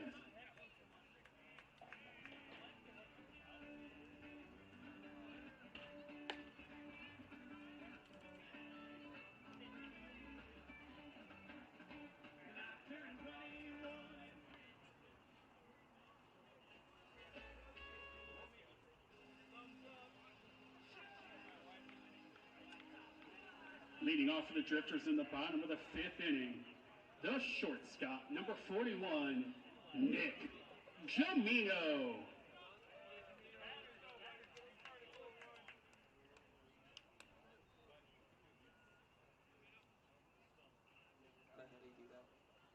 3-2 the score as a new pitcher enters the game for Walla Walla after that long inning for Perry Stowe. His day is done as the first pitch from Tyler Smith misses down and inside. 1 ball and no strikes to Nick Jamino. Jamino, Cooper Mullins, and Preston Armstrong to the plate in a 1-run ball game here in the bottom of the 5th. Tyler Smith kicks and fires. Swing and a miss by Jamino, 1-1. Jamino has reached base safely in his first 2 plate appearances, back with the Drifters after not appearing since that long trip to Victoria. In fact, he actually didn't even go on that trip to Washington. His last game was the 7th of June against Bellingham as he grounds it foul. 1-1. He did not get to go to Wenatchee and Victoria. Why? Because he had to go back to Klamath Falls and take a final at Oregon Tech. Saw him here for fireworks night on July 2nd. He was just here as a fan and now is back with the team and gets the start at short today. 1-2 pitch, hits him. Wore it right on the elbow, and he'll head to first base after the hit by pitch. So now has reached base safely 3 times. Had a really great season at Oregon Tech this past year. All CCC player. And now Cooper Mullins will stand in. Singled and scored last inning in the 4th. Led things off with a single. It was the first hit of the game for Springfield. 2 runs on 2 hits for Springfield. All coming last inning. Has a big hack and a miss. 0-1 from Smith. But Perry Stowe, his day is done. 4 innings pitched, 2 hits, 2 runs, 5 walks, and 3 strikeouts. And now gives it over to Smith, a right-hander on the mound for Walla Walla. His 0-1 delivery comes in for a strike. 0-2. Smith from Regis University, originally from San Jose, California. 1-2 record, 5 appearances, 9 innings pitched. Fires a pitch that's fouled away. 0-2 to Mullins. Smith heading to Regis out of Cuesta College out in the California Central Coast, out in San Luis Obispo. So going the JUCO route and now heading off to Regis, a Division II school. 0-2 delivery is outside, 1-2. But a 4.00 ERA for him. 8 strikeouts and 2 walks this season. Good size as well, 6'3", 210 pounds. Throw back towards first base. Jamino back there safely.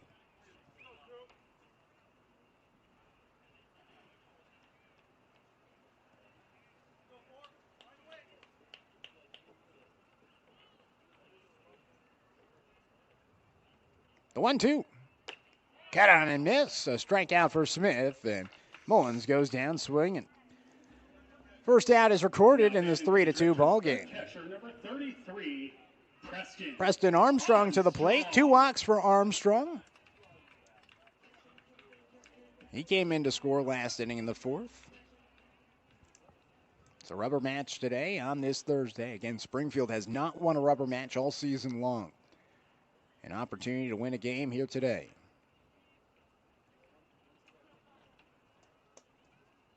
First pitch. Armstrong fouls it back. 0-1. So Springfield will have the 3 games this weekend, Friday, Saturday, Sunday against Corvallis, 6:35 on Friday and Saturday, and then 4:05 on Sunday. Then 2 off days on Monday and Tuesday. Wednesday is the WCL All-Star game. Thursday, no game for the Drifters, and then Friday back in action up in Marion against the Marion Berries. Throw back towards first base. Good for the Berries this year, able to really get into their own ballpark. After last season, it was a complete fiasco. They were going to play at Willamette University, and ultimately their stadium wasn't built.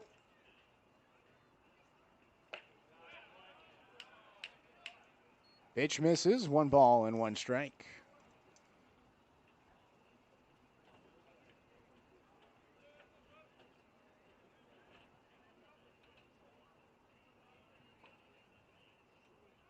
The 1-1 fouled away by Armstrong, 1-2.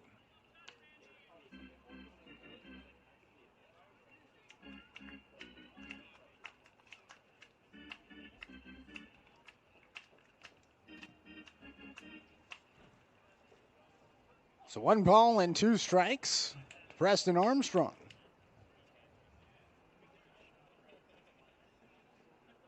Here's the pitch. Down and away, 2-2. My dad, who's in attendance, just gave his tie-dye bucket hat to Rapid, our mascot. Oh, no, he lost it. He nodded his head down, and he lost the bucket hat. Puts it back on. It's quite the fit for him. 2-2, bounces in. Jamina's going to take off towards second, and he's going to get there.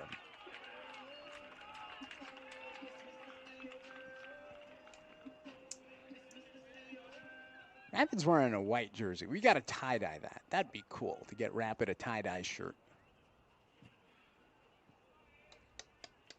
3 balls and 2 strikes to Preston Armstrong. A chance here to tie the game with a base hit and Jamino's speed at second base.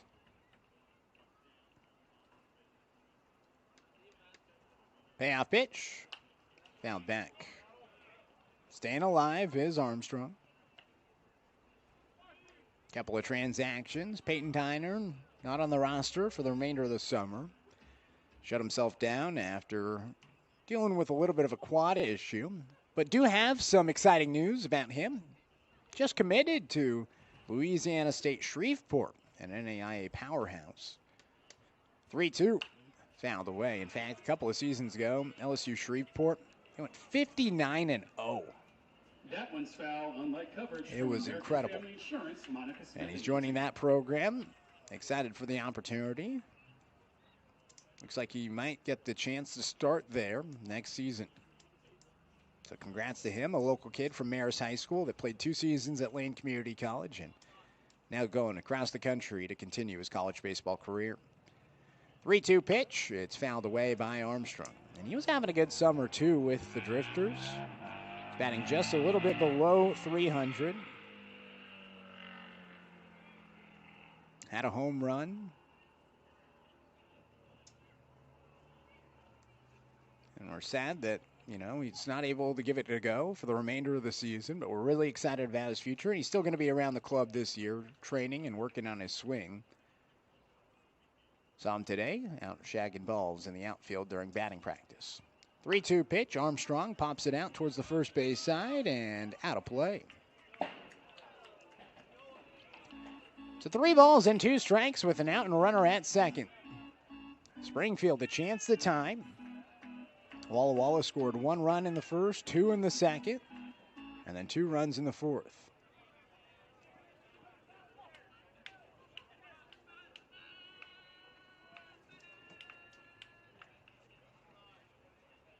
Smith comes set. His payoff pitch. Armstrong, another walk. 3 walks today for Preston Armstrong.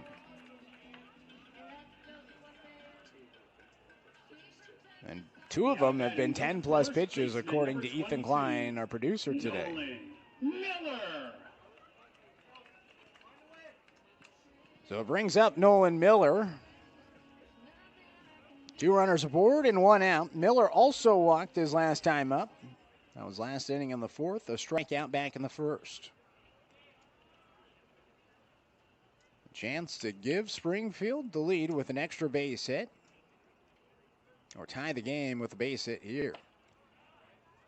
First pitch in for a strike, 0-1.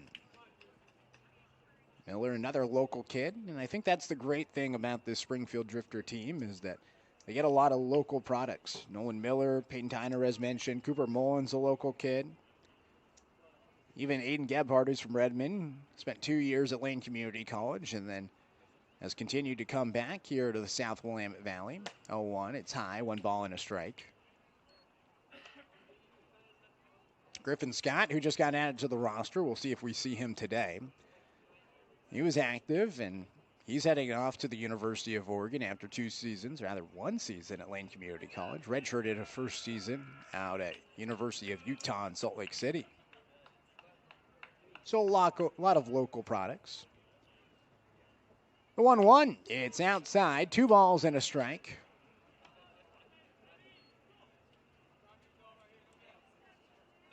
Tristan Ledbetter, the starter, local adjacent. Roseburg, about an hour south from here. The Drifters, the closest WCL team to Douglas County, and in fact last year actually played a game at Champion Car Wash Field in Roseburg. The 2-1. It's upstairs, 3-1. We'll see someday, maybe, Roseburg gets a summer collegiate baseball team. Douglas County, a big baseball culture down there.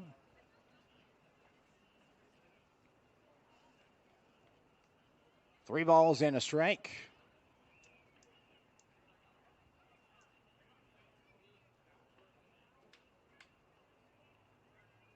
Here's the pitch.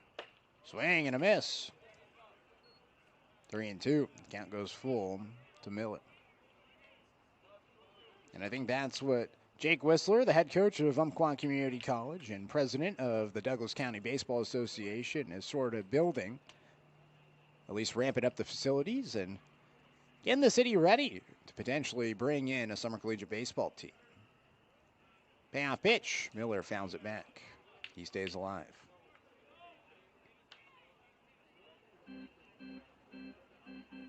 Decent turnout tonight for Grateful Drifters night. A lot going on. Oregon Country Fair happening over at the fairgrounds. Got the M's in town just down the road at PK Park. And the weather has been cooperating. 75 degrees currently the temperature.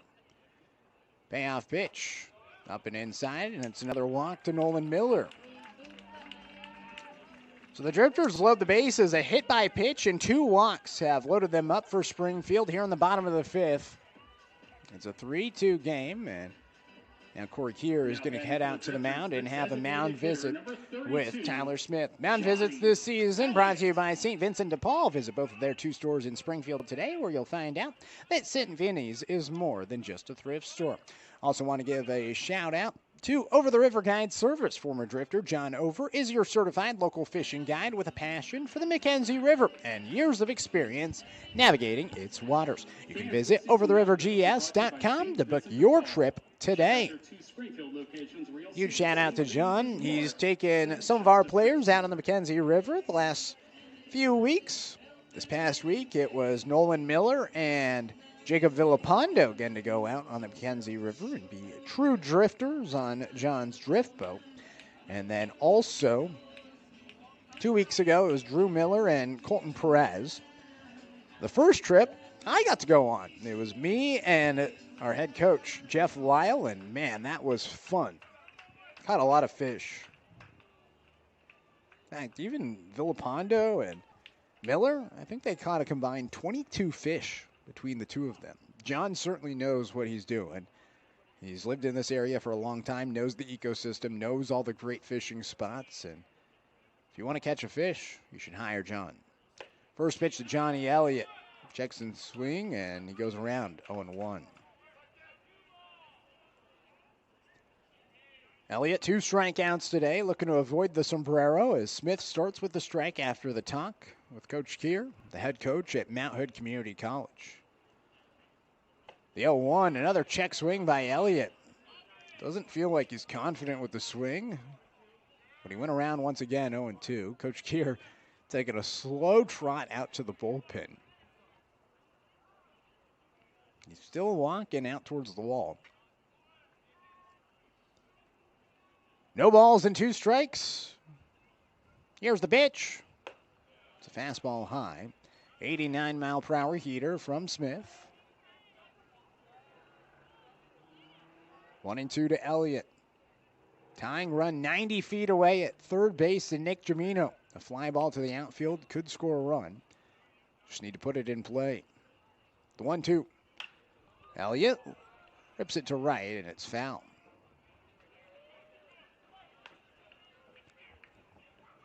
It's 1 ball and 2 strikes with an out and the bases loaded.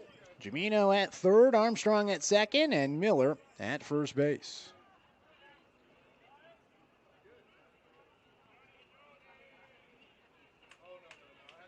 The pitch from Smith. Ground ball up the middle. This could be 2, but it eats up Knowles. He has trouble and can't come back with it. That's going to allow Jamino to score. Allows Miller to reach second safely. And Springfield ties the game on the E4 by Peyton Knowles. It's a Walla Walla team that comes in with the 8th best fielding percentage in the WCL, but they have the 6th most errors. That one, the 49th of the season.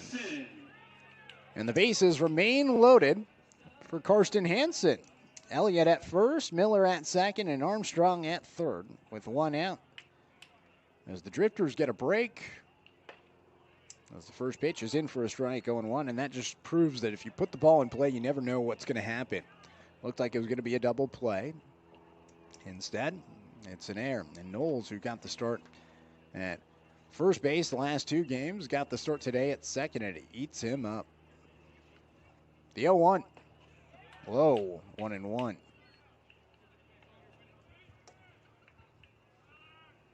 And the Sweets in a similar boat as Springfield.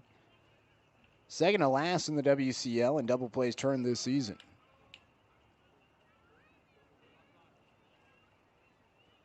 The 1-1. Hansen fouls it back. 1-2. Hansen hitless, a strikeout and a flyout. Up for the 3rd time today. It's been the longest game of the series so far. Each team working long at bats.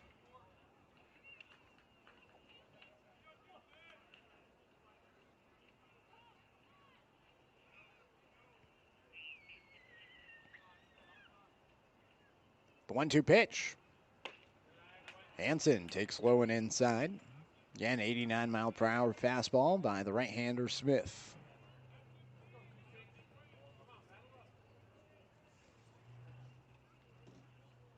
Smith, 5 appearances, just 10 innings pitched this past season at Cuesta. This 2-2 is high, and the count goes full.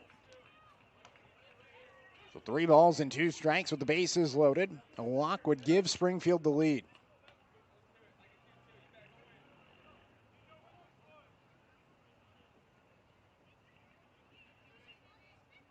Payoff pitch. Fouled away. So he stays alive. Jacob Filipondo on deck. He gave Springfield their first run of the game, last inning in the 4th.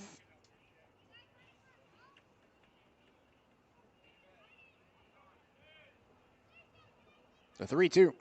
Down and inside, it's a walk, and Springfield leads.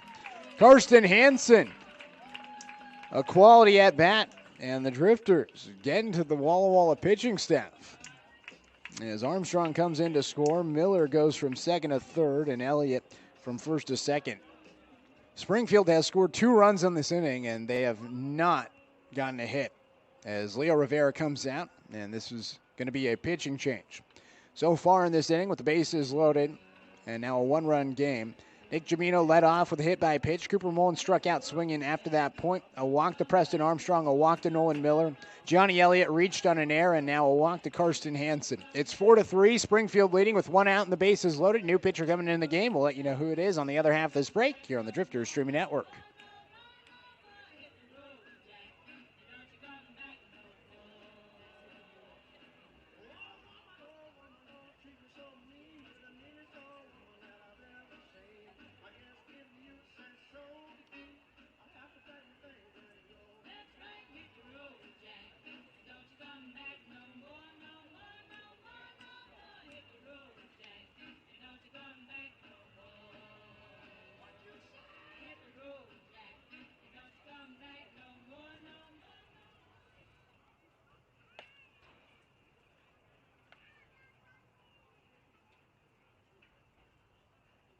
Ladies and gentlemen, your attention, please. Now pitching for the Sweets, number 13, Zach Vega.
Now batting for the Drifters, the third baseman, number 9, Jacob Villapando.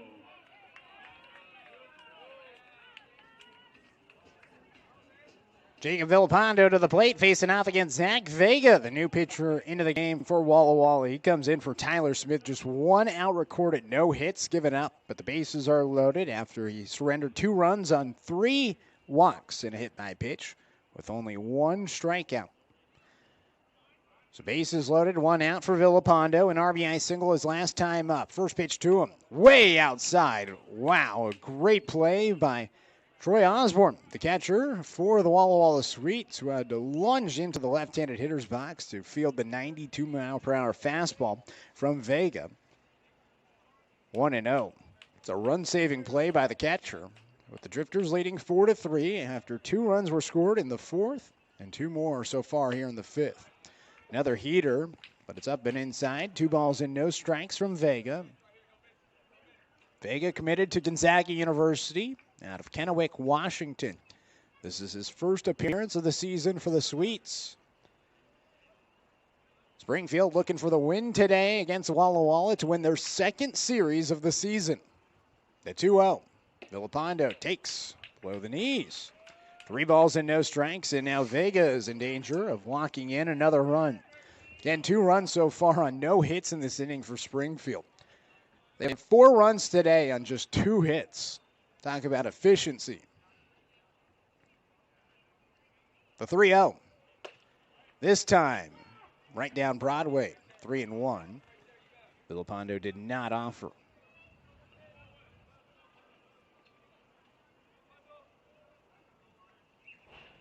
So 3 balls and a strike. Villapando, a chance for a multi-hit performance. The pitch. Takes it up and away. He has a bat flip and an RBI. It's another walk in the inning, and it continues for Springfield. Now batting the center fielder, number 5, Aiden Gebhardt. Bases loaded for Aiden Gebhardt.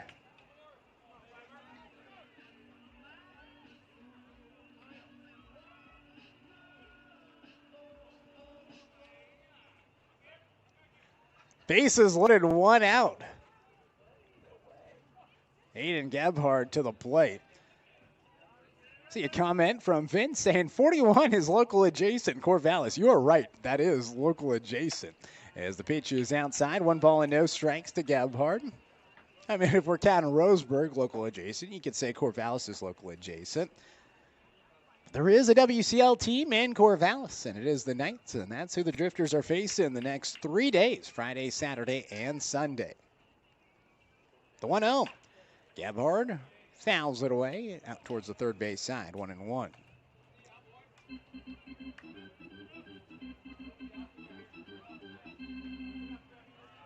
So Kyle Whitty is here, former assistant general manager of the Springfield Drifters. Good to see him at the ballpark. This is the first time all season long I've seen him here. 1-1 inside, almost hit Gebhardt. 2 balls and 1 strike. He's a local product, graduate of Sheldon High School. Still referees in the area. Refs football and basketball. Does not umpire. His dad, though, was an umpire, Mike Whitty. In fact, he's actually umpired some Springfield Drifters games during non-league play. 2-1. Looked at by Gebhardt for a strike, 2-2.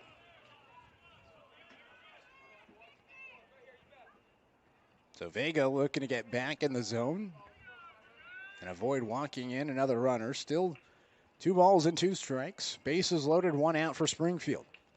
An inning that has been extended thanks to a ground ball to the right side that was misplayed by Knowles as Gebhardt shoots one to short.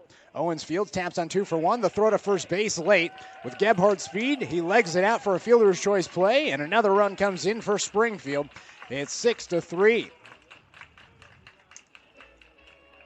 Elliott in to score. Hansen from second to third, and Villapando out at second. Hunter Meyer to the plate. 9th batter of the inning for Springfield. Meyer is hitless. And Meyer is the only drifter today that has not reached base safely. Every other drifter in the lineup has reached first base safely. See if he can change that here. Gebhardt's going to take off from first. It's a line drive up the middle, and that's unfortunate. If Gebhardt's not running on a hit-and-run play, that's probably a base hit and an RBI, but because Knowles was taken off towards second to cover with Gebhardt stealing, he ran right into the line drive of Hunter Meyer, who makes the catch for the final out. Well, that'll do it for the Drifters. They score a total of 4 runs on 0 hits in the inning. They leave 2 runners stranded as we now head to the 6th. It's 6-3 here on the Drifters Streaming Network. Sweets, 6-3 through 5. Fans, thanks for coming out to Grateful Drifters Night. Don't forget to check out the rest of our exciting promotions lined up for this week, including Babe Ruth Night, Rapids Birthday Party, and Bobblehead Giveaway on Saturday, and Runners Night on Sunday. Don't miss out on all the fun this season. Get your tickets today at driftersbaseball.com.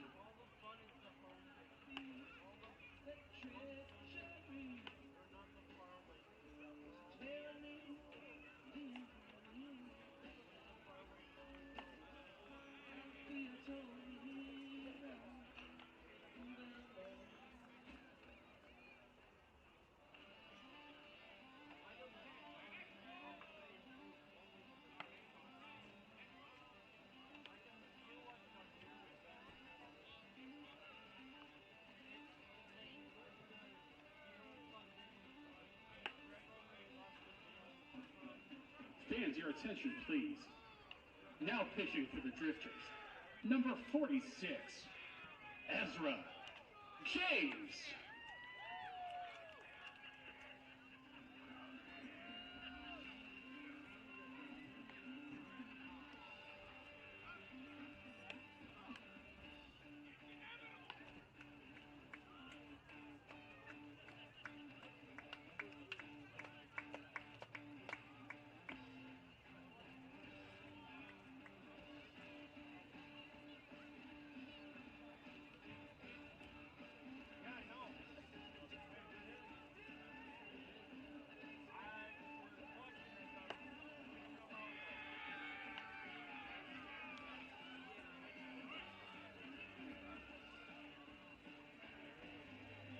Leading off for the Sweets, the designated hitter, number 34, Royce Hale.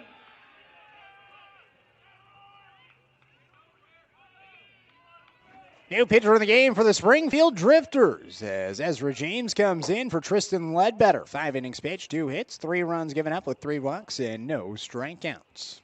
Good stuff from Ledbetter as James starts with a swing and a miss, 0-1.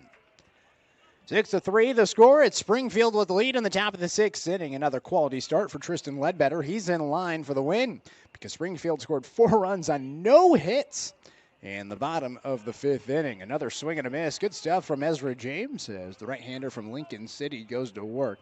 Appearing for the 3rd time this season, he has a 3.00 ERA, an 0-1 record, allowing 5 hits, just 1 earned run with 1 strikeout and no walks. Down low, 1 ball and 2 strikes. He was a starter in 4 games this past season at SWAC, 12 appearances overall, 37 2/3 innings pitched there with the Lakers. And now his 3rd game with the Springfield Drifters.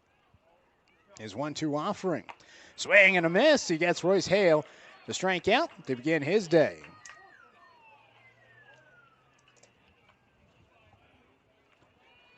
So 1 up, 1 down for Ezra James, and it brings up Ethan Buckley. Former Springfield Drifter. He's 0 for 2. He's only seen 2 pitches. He was first pitch swinging both times as he flew out to right field. We'll see if he's aggressive again.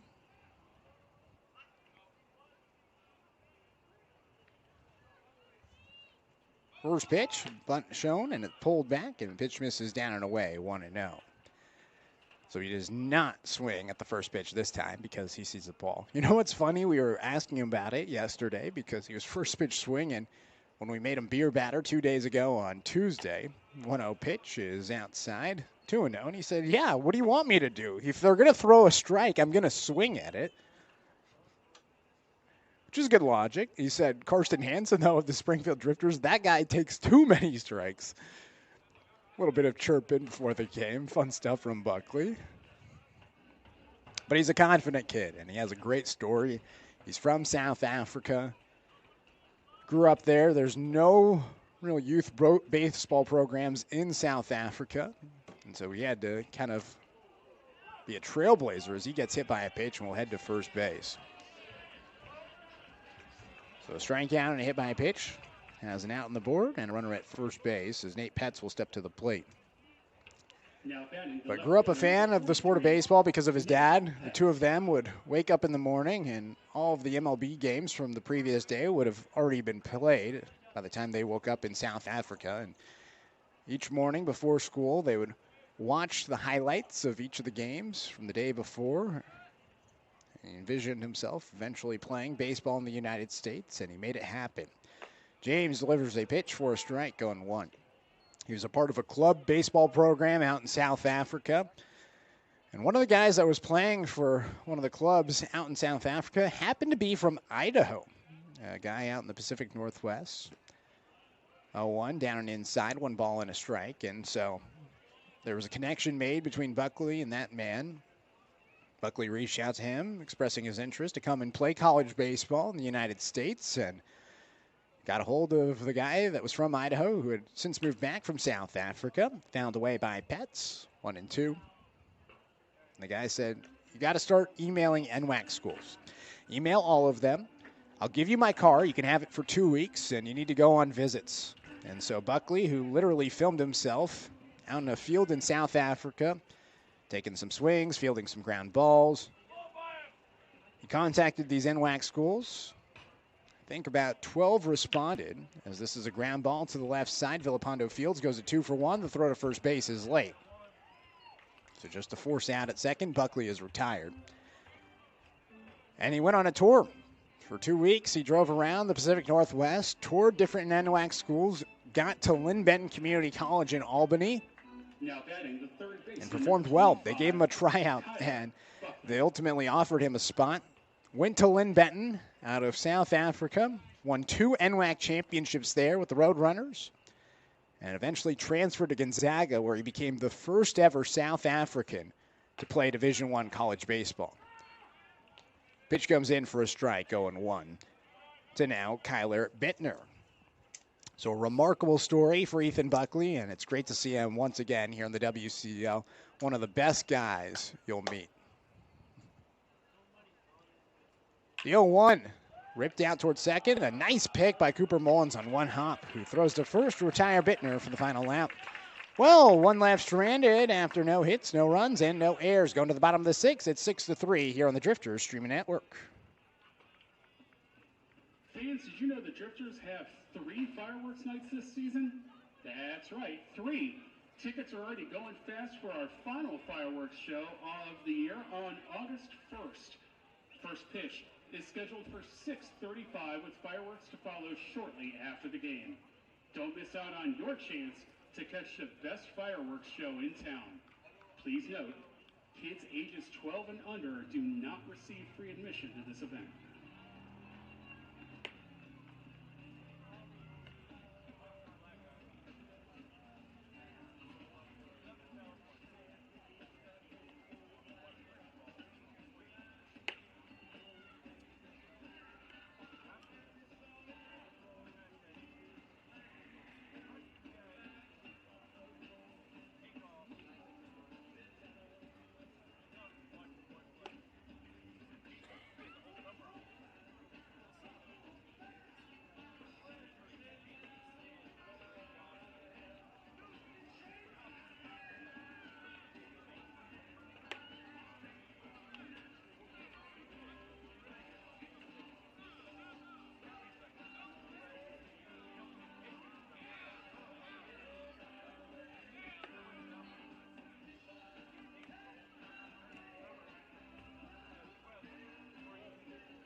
stands leading off for the Drifters in the bottom of the 6th inning. The shortstop, number 41, Nick Jamino.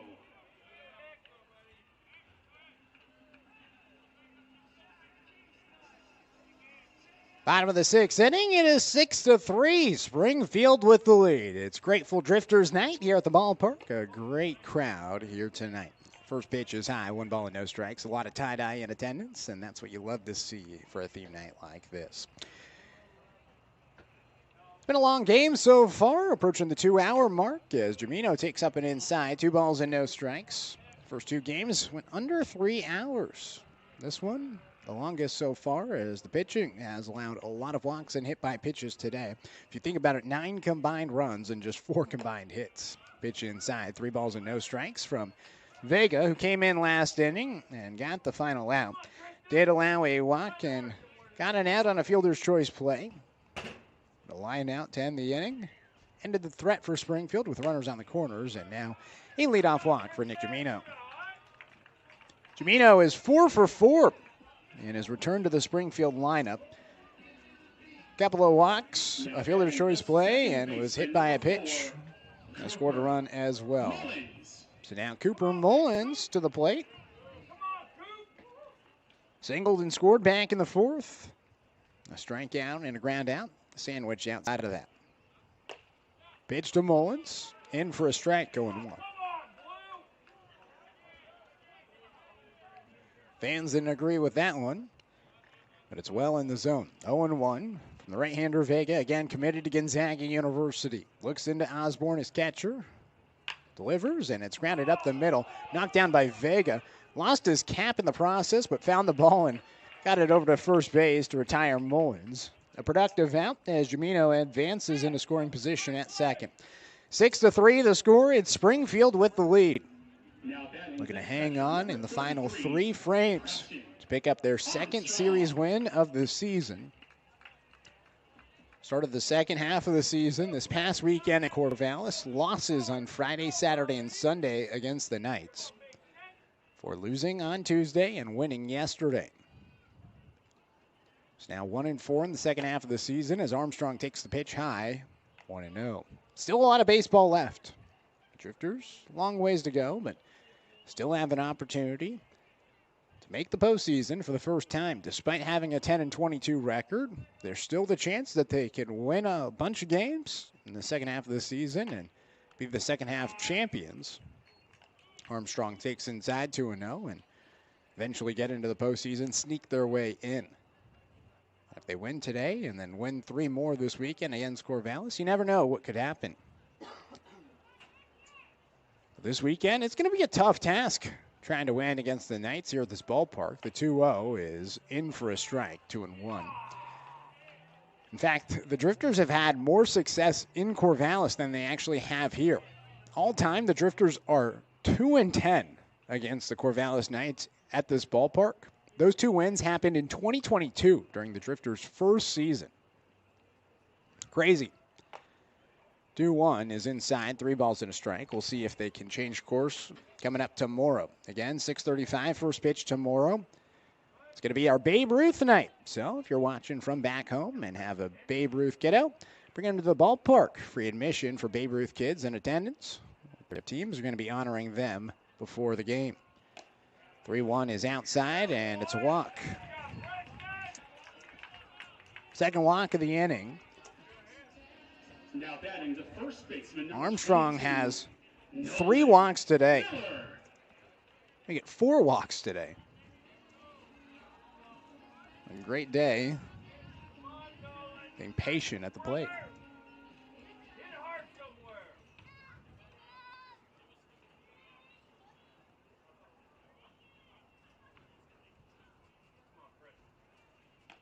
First pitch. In for a strike. 0-1.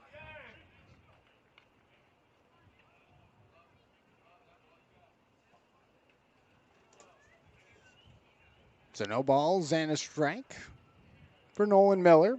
Couple of walks for him. Been a walk-filled day. 0-1. Down and away. 1 ball and 1 strike. Trying to see how many walks I have now for Walla Walla. 9 walks today. Almost the entire order has walked. The only batter that has not reached base safely is Hunter Meyer, and probably could have last inning.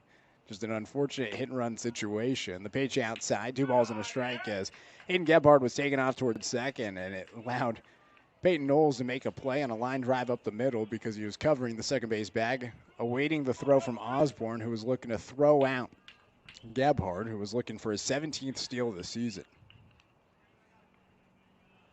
2 balls and a strike with 1 out and 2 runners on. Pitch from Vega. In for a strike, 2-2.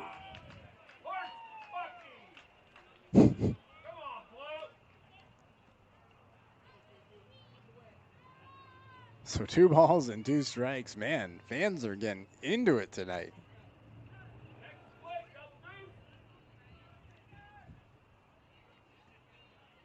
Vega set. 2-2. Line drive up the middle. Past the diving Knowles. Jamino's going to be waved. The throw from Kane is going to be cut off. An RBI single for Nolan Miller. And the Drifters extend the lead to 4. It's 7-3.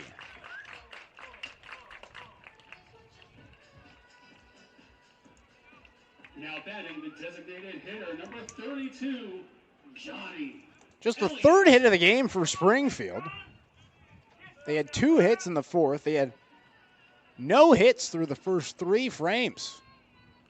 And after trailing early 3-0, they've punched back with 7 unanswered runs. And still an opportunity for more as Elliott takes the first pitch outside 1-0. Armstrong went first to third on the hit for Miller. So runners on the corners, 1 out. Here in the bottom of the 6th, 7-3, Springfield with the lead. 1-0. Foul back. 1-1. So Kyle Whitty came up to the press box, our former assistant general manager, and he told us he was actually rooting for Walla Walla because of his buddy Leo Rivera, the former assistant coach for the Springfield Drifters. The 2 of them, close. But I don't get that one. I don't know how you could root against the Drifters. Maybe I'm a little bit biased. Miller back to first base safely.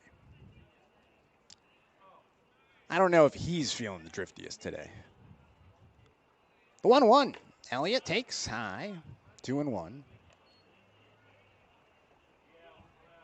For the 3 games this weekend, we'll have Mike Parker, the voice of the Corvallis Knights, also the voice of the Oregon State Beavers, joining us on the Drifters streaming network.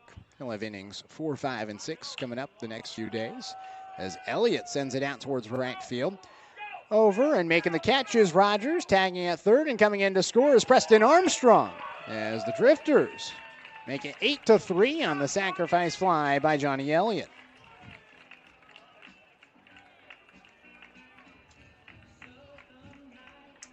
Now batting for the Drifters, the left fielder, number 26, Carson Hansen. So now runner at first, 2 outs, in a 5-run ball game. Springfield scoring 2 runs on just 1 hit, and still an opportunity for more. Karsten Hansen to the plate. Walked his last time up, a strikeout and a fly out outside of that. First pitch swinging, 0-1.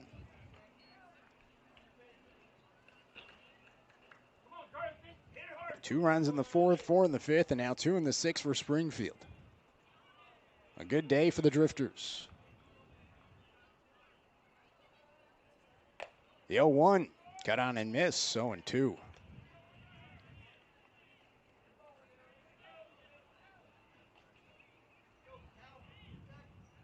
Walla Walla coming in with a positive record. 2nd place in the WCL. 0-2 to Hansen, up and inside. It's now 1-2. Ridgefield winning the first half of the season. Already punching their ticket to the postseason. They remain in first place, but the Sweets and Raptors each with 20 wins. Hansen checks a swing. Did he go around? Yes, he did. So it's a strikeout for Vega to end the inning, but not before Springfield can score 2 runs on just 1 hit. They leave 1 stranded. And we'll head to the 7th. 8-3 the score here on the Drifters Streaming Network. Alrighty, fans, our Drifters put 2 more on the board, now lead the Sweets 8-3 through 6. Please turn your attention to the first base side, where Marty is joined by some special guests. Marty?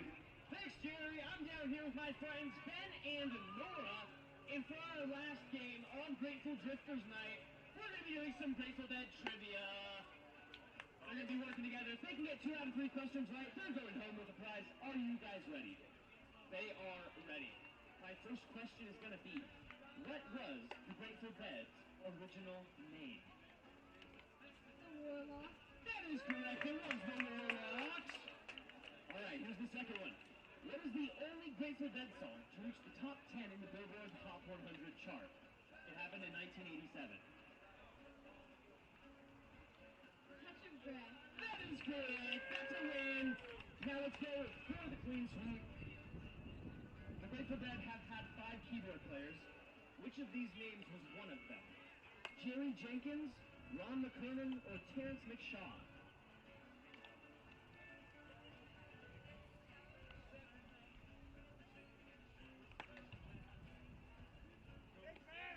Jerry Jenkins, Ron McKernan, or Terrence McShaw? Ron. It is Ron McKernan, a.k.a. Big Ben. That's a clean sweep. 3 for 3. They're going home with a prize. Let's hear it for these guys. Enjoy the rest of the game with this fan.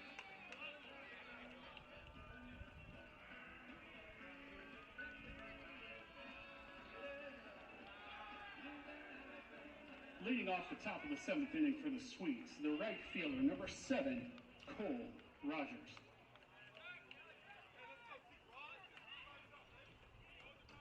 8-3 as we begin the top of the 7th inning. The Drifters with the lead. Ezra James back on the bump.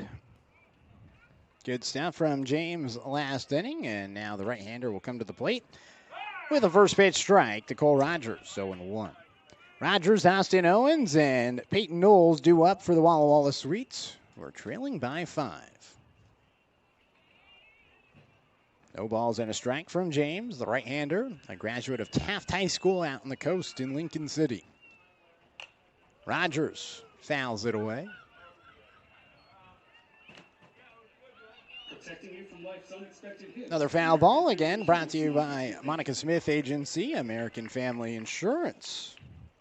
Protecting you from life's unexpected hits. So now balls and 2 strikes. Here's the pitch from James. Down low, 1 ball and 2 strikes.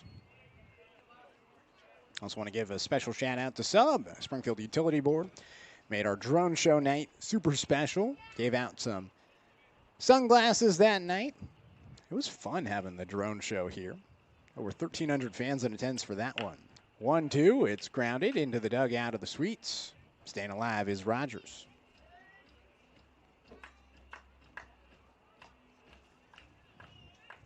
Been the best year operationally for the Drifters this summer.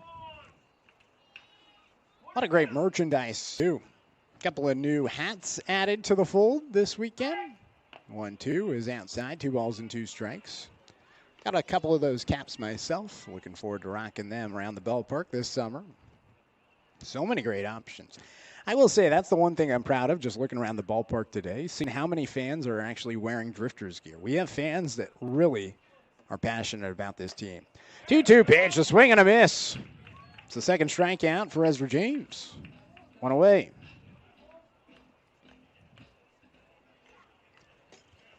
So it brings up Austin Owens. Number 1, Austin Owens. Owens will stand in with 1 out, nobody on in this 8-3 ball game. Top of the 7th inning. Pitch from James. Not sure where that one missed. Looked like a pretty good pitch from up here. Instead, it's 1-0. Drifters have had pretty decent pitching this week. 1-0, it's high, 2 balls and no strikes. And even Tristan Ledbetter, who got the start today, he allowed the 1 run in the first and then 2 runs in the second. After allowing back-to-back batters to reach on a hit by pitch and a walk in the second, did not allow a extra base runner. until the 5th inning, in which he had another walk, but got out of the inning with a 5-4 putout. 3 balls and no strikes. Here's the pitch. Looked at for a strike, 3-1. But had 1, 2, 3 innings in the 3rd and 4th, and then just allowed that 2-out walk in the 5th before getting the final ground out to end his day. Kept the offense in the game, and now is in line for the win. Ooh, hit by pitch, as Owens is going to head to first base.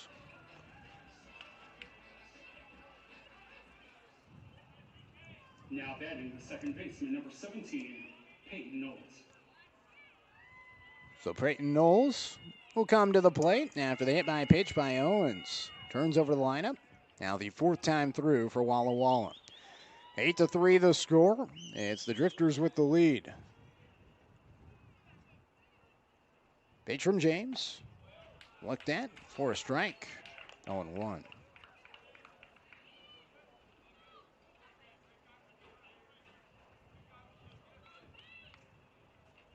Got to preserve the pitching for this weekend series against Corvallis. They're going to need it. It's a tough Corvallis Knights team. Springfield knows it. Pitch down and inside, 1-1. The last 3 games against Corvallis on Friday, Saturday, and Sunday last week. It was 3-0 in game number 1. 16-5, the most runs given up all season long by Springfield on Saturday. Swing and a miss here by Knowles.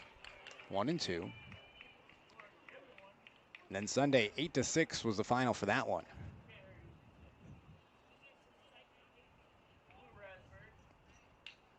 One ball and 2 strikes.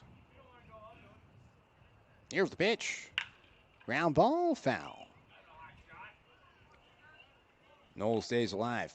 He's hitless today. Had a sac fly back in the 2nd, a walk in the 1st, and a fly out in the 5th.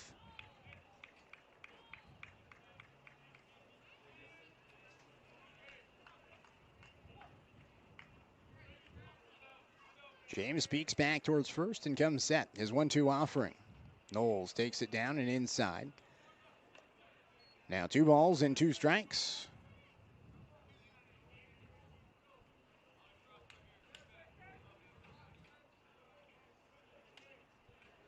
James nods twice. Now delivers. Outside. 3 balls and 2 strikes. So a full count to Knowles. Springfield today, 8 runs on just 3 hits. Walla Walla with 3 runs on 2 hits. Not a ton of hits today. A lot of patient plate appearances. As the 3-2 is chopped foul. Sun beginning to set out towards right field. Getting towards dusk here in Springfield. Been a wonderful week of baseball, and looking forward to 3 more games this weekend, especially on Saturday, our first ever bobblehead night. Can't believe Rapids turning 5. Or is that 35 in dog years? Is it 7 years for dogs? Ground ball to the right side, past the diving Nolan Miller into right field. Going first to third on the play is Austin Owens, as the Sweets have their 3rd hit of the game and now have runners on the corners with 1 out here in the top of the 7th.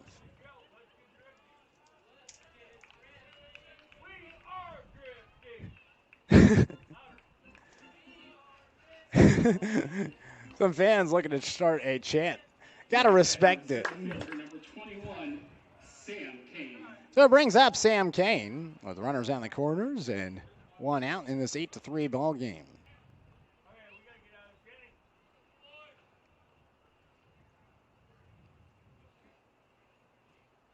First pitch, low, 1-0. Kane today, a walk, a ground out, and a fielder's choice play. Again, one of the most talented players in the WCL. Came in 9th in runs, 5th in slugging, top 10 in RBIs, top 5 in home runs, extra base hits, and doubles. Takes the pitch outside, 2-0, but it's been a pretty quiet series for Kane. Chance to turn it around here and get the Sweets back in the game after 8 unanswered runs by Springfield. 2-0 from James. Tomahawk to the third base side, foul. 2-1.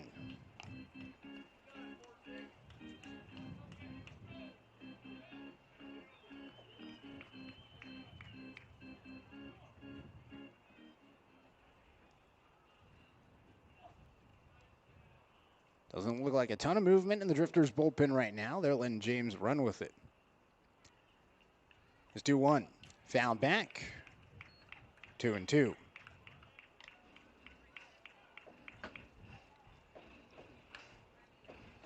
2 balls and 2 strikes. With an out and runners on the corners. Springfield looking to turn 2. Put another goose egg on the board. Sweets have been held scoreless since the second. 2-2 from James. Belted a mile in the sky, but way foul towards the left field side. That might be heading to the parking lot. That was drilled.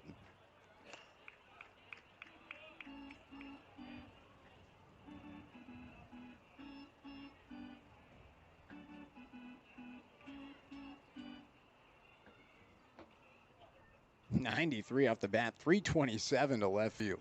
Just way foul. 2-2 from James. Down and away, and the count goes full. So a full count with runners on the corners. James glares into Kane, a WCL veteran. He wiggles the bat, and the payoff pitch is waited for, but sent out towards left field on a sky-high ball. Hansen under it, makes the catch, tagging at third base is Owens. The throw goes to second as Owens comes in to score, and the Sweets got the lead to 4. It's 8-4. First run since the second for Walla Walla. Troy Osborne. And now Troy Osborne will come to the plate. A lot of sacrifice flies today. It's the third of the game for Walla Walla. Springfield had a sacrifice fly of their own in the 6th.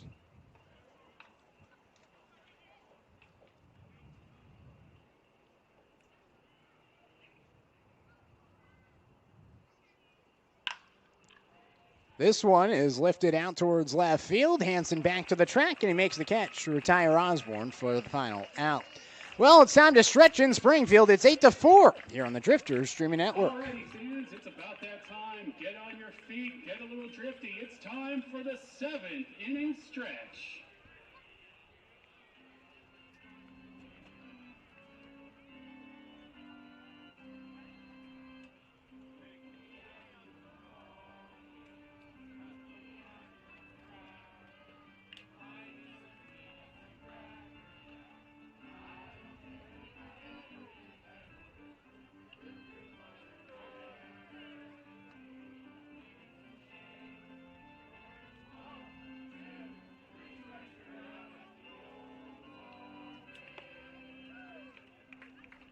Fans, the 7th inning stretch also means it's time for last call. Concessions will be closing at the end of this inning. And fans, don't forget, be sure to stick around after the game to get autographs from the Drifters themselves and to run the bases.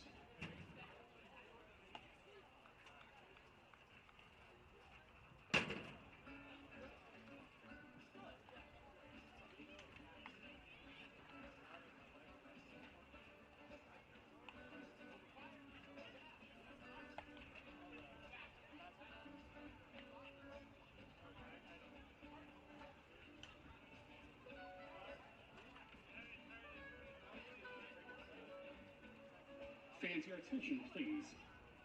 Now pitching for the Sweets, number 38, Quade Gonzalez IV.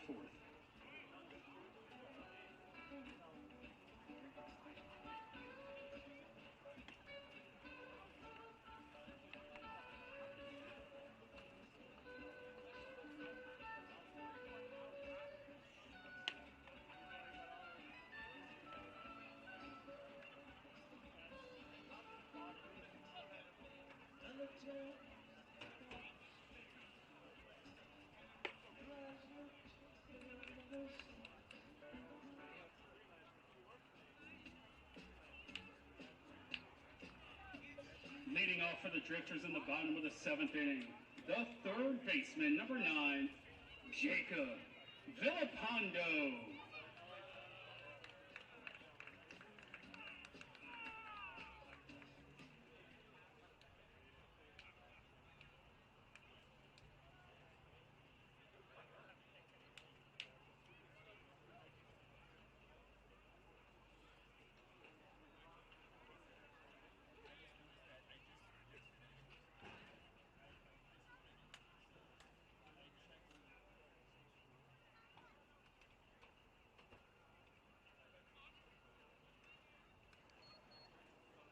Bottom of the 7th inning, 8-4 the score as Jacob Villalpando's at the plate facing off against another new pitcher for Walla Walla. It's the right-hander Quade Gonzalez the fourth as the first pitch is outside. 1 ball and no strikes from the Othello, Washington native who's committed to Seattle University. Going to go play with Leo Rivera over at Seattle U. Second pitch to Jacob Villapando misses.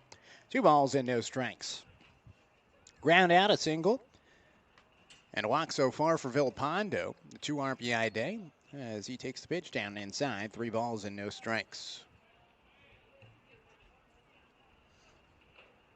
Not really sure who we're going to name today's player of the game as the 3-0 is outside. It's been a lot of help from the Walla Walla Sweets today, as that is the 12th walk overall for Springfield's offense.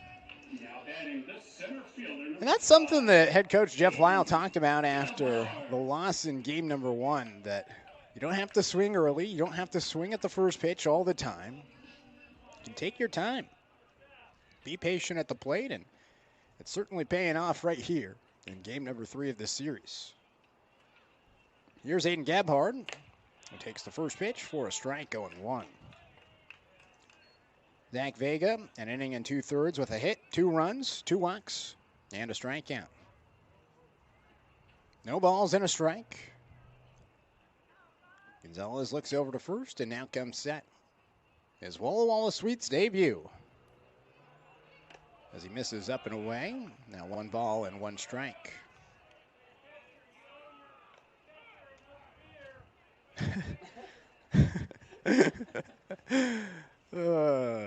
Good chance today. I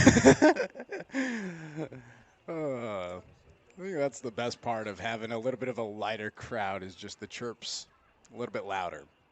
As Gebhard pops it out towards right field. Second baseman Peyton Knowles makes the catch for out number 1. 1 out, a runner at first base in an 8-4 ball game. Hunter Meyer will come in. Looking to be the last base runner for Springfield to reach base safely, or at least last batter to reach base safely. He's 0 for 4. Everybody else in the lineup has touched first base except him. He's been on a tear, but hasn't found the success today. A couple of tough lineouts, and now has a high hopper deep in the hole to shortstop. The throw is wide from Owens, and right on cue, he has an infield single. That's just the 4th hit of the game for Springfield. Now batting the shortstop, number 41, Nick. And now Nick Jamino will come back up.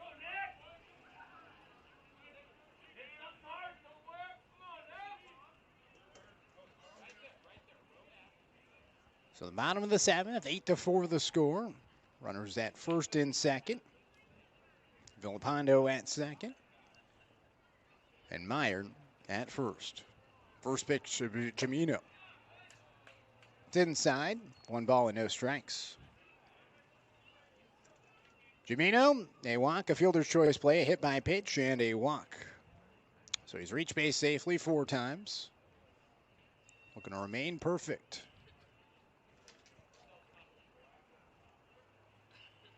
1-0.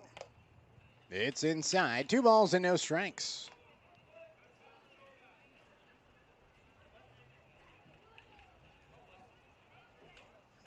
Still remarkable. 8 runs on just 4 hits today for Springfield.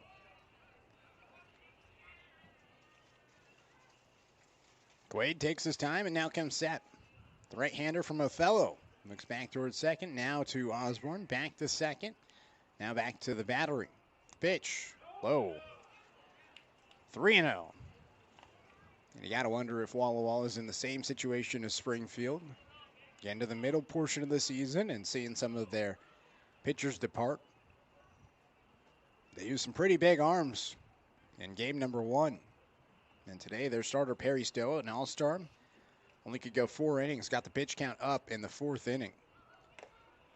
As now it's another walk for Nick Jamino.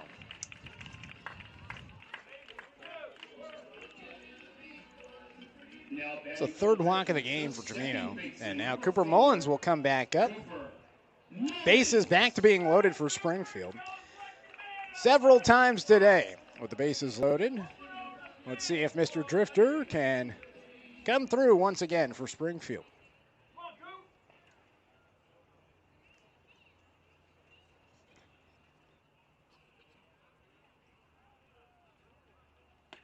First pitch to Mullins is in for a strike, going one.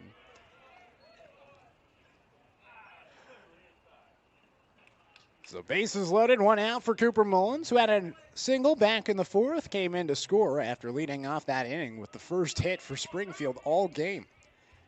The 0-1 is inside, 1 ball and a strike. Struck out in the fifth and grounded out in the sixth. Looking for his second hit today.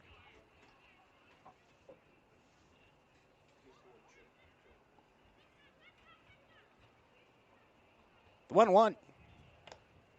It's outside. 2 balls and a strike.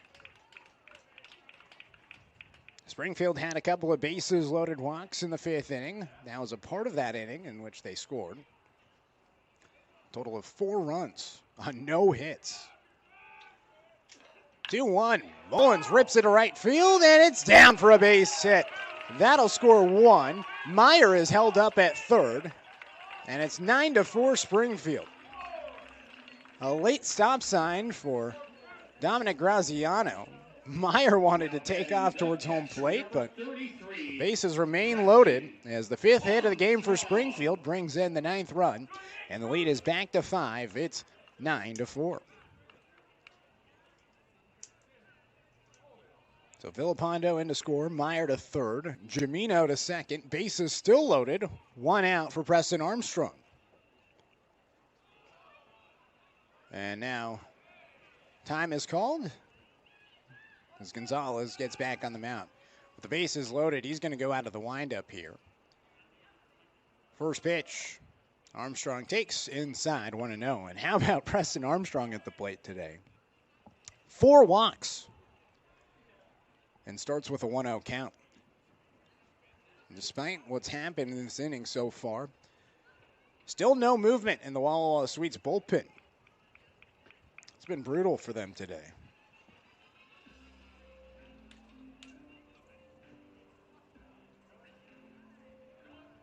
Tons and tons of walks. It's been a ton of free 90s.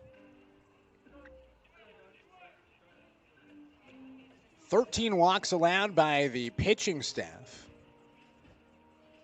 plus several hit by pitches and an error. Got a feel for them.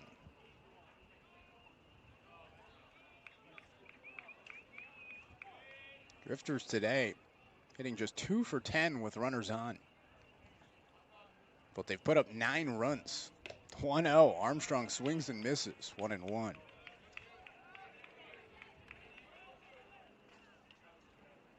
And just 80 strikes and 160 pitches today for the Sweets. 1-1, line drive, left field. It's another base hit and another RBI. They're going to wave Jamino. The throw from left field is a good one as Jamino is thrown out at the plate by Nate Petz, but not before Preston Armstrong can extend the lead to 10-4. Great throw from Petz, but a nice piece of hitting for Preston Armstrong, who has reached base safely 5 times today. He's 1 for 1 with an RBI single now. And now Nolan Miller will stand in. He has a couple of walks and an RBI single. And now has runners at first and second and 2 outs. Mullins in scoring position at second. A chance for more RBIs for Miller. First pitch is a fastball high, 1 ball and no strikes. Miller a strikeout back in the first, 2 walks, and then that RBI single. So riding some momentum in his last 3 plate appearances. Batting for the 4th time in as many innings.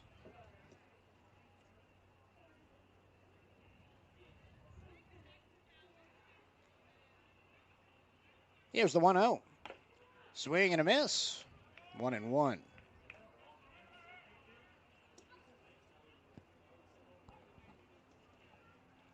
So a 6-run lead for Springfield. Drifters today with the bases loaded, 3 for 8. Got to be happy with that. Just 1 for 6 with 2 outs. The 1-1. It's a little bit high. 2 balls and a strike.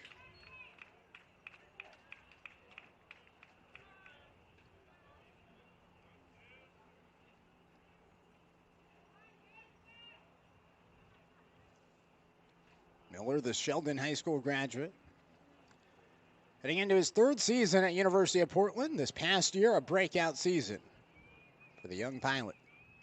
Now a veteran on this Drifter squad. 2-1 to him. Whew, good movement. Dropped in for a strike. 19 inches of horizontal break on that cutter. Not even an inch of vertical break, but it comes in for a strike. 2-2. Well located pitch by Quay Gonzalez. Finally, some action in the Sweets bullpen as he steps off the mound and then gets back on the slab. 2 balls and 2 strikes with 2 outs and 2 runners aboard.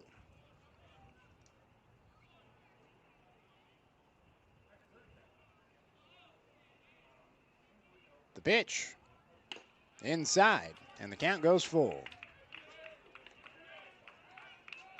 So a full count to Nolan Miller. Johnny Elliott remains on deck.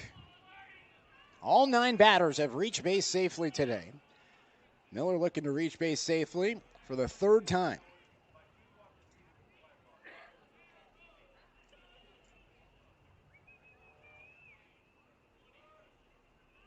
Payoff pitch. Swing and a miss. And that'll do it for Miller. Drifters get 3 hits in the inning. They score a total of 2 runs and leave 2 stranded, no errors defensively. We now head to the top of the 8th. The score is 10-4 here on the Drifters Streaming Network. Here in Springfield.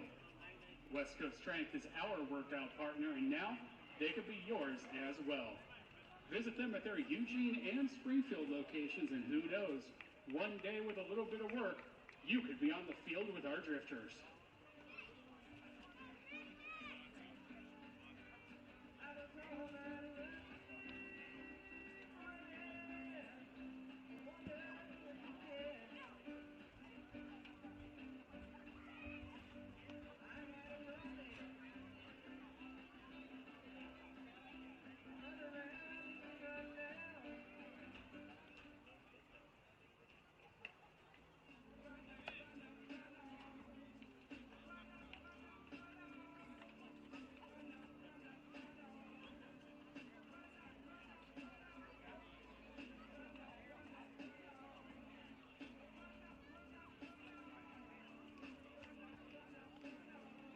Fans, your attention, please. Now pitching for the Drifters, number 13, Griffin Scott.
Leading off the top of the 8th inning for the Sweets, the DH, number 34, Royce Hale. 10-4 the score, and the new pitcher in the game for the Springfield Drifters is the southpaw Griffin Scott, a young man committed to the University of Oregon from Lane Community College. Our first look at Griffin Scott starts with a hit by pitch. So Hale hit by a pitch. Royce Hale to first base. First times he's reached base safely today. A sac fly back in the first, a ground out in the third, and then a strikeout in the sixth. And it brings back up Ethan Buckley, who was hit by a pitch. His first time up. Going to be a pinch runner now as well, as it looks like number 36 of the Walla Walla Sweets, Bo Stinson, will enter the game.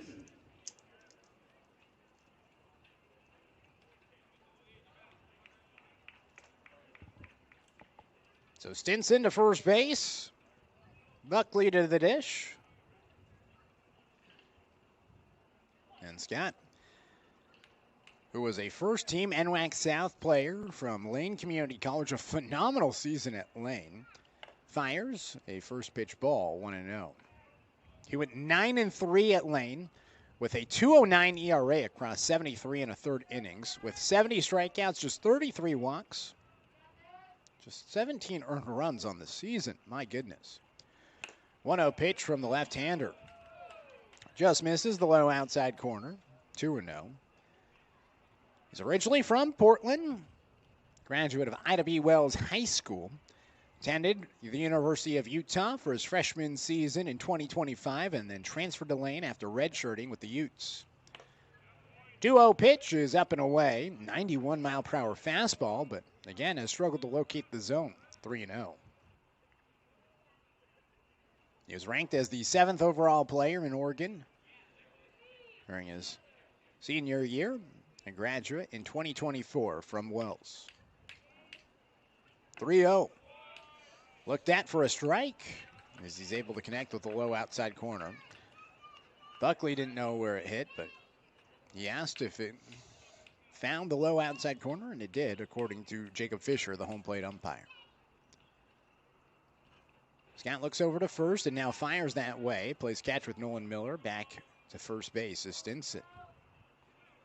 Springfield leading 10-4.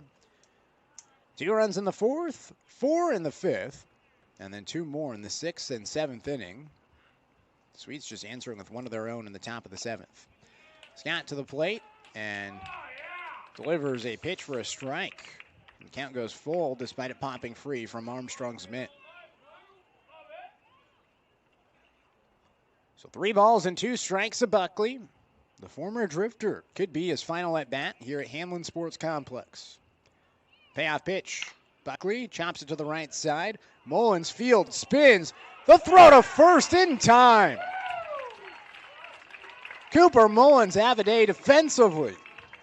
Just flashing the leather once again.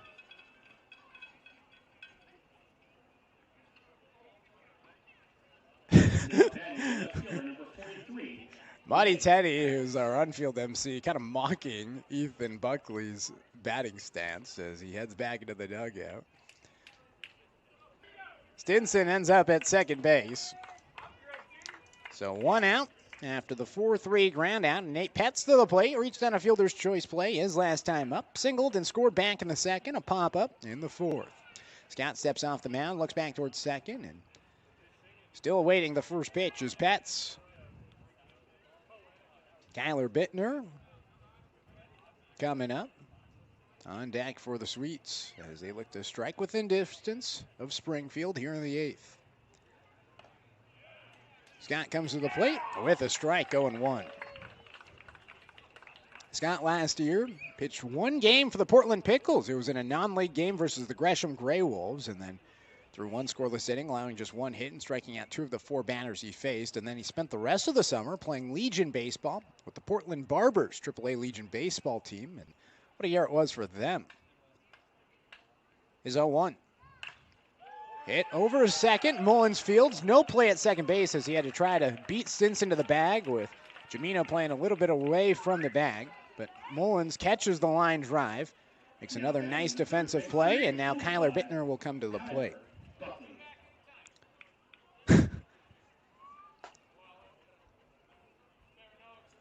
So Stinson at second base after the L4 line out, 2 outs in this 10-4 ball game. 14 runs combined on just 9 combined hits. First pitch, Bittner takes down an inside, 1-0. And advancing over to third base as it gets past Preston Armstrong is Stinson. So a runner 90 feet away from scoring here in the top of the 8th with 2 outs for Walla Walla. So the Portland Barbers last year won the 2025 Oregon State Legion Baseball Tournament and made it to the American Legion World Series Championship game all the way out in North Carolina. Did not win it, but it was like the first time since the late 2000s that a team from Portland had made it that far in the Legion Baseball Tournament. 1-0 has found a way, 1-1. Won the State of Oregon tournament and then won the Northwest tournament to advance all the way to Cary, North Carolina for that National World Series Championship tournament. It was quite the run for the Barbers. 1 ball and 1 strike. The pitch from Scott. It's a fastball outside. 2-1, and you can see why Coach Mark Wazakowski and the Ducks want him. 92 miles per hour and a left-hander. Good movement and a good spin rate as well. We'll see what his role is next year, just down the road at PK Park. The 2-1. Cut on and miss. 2-2.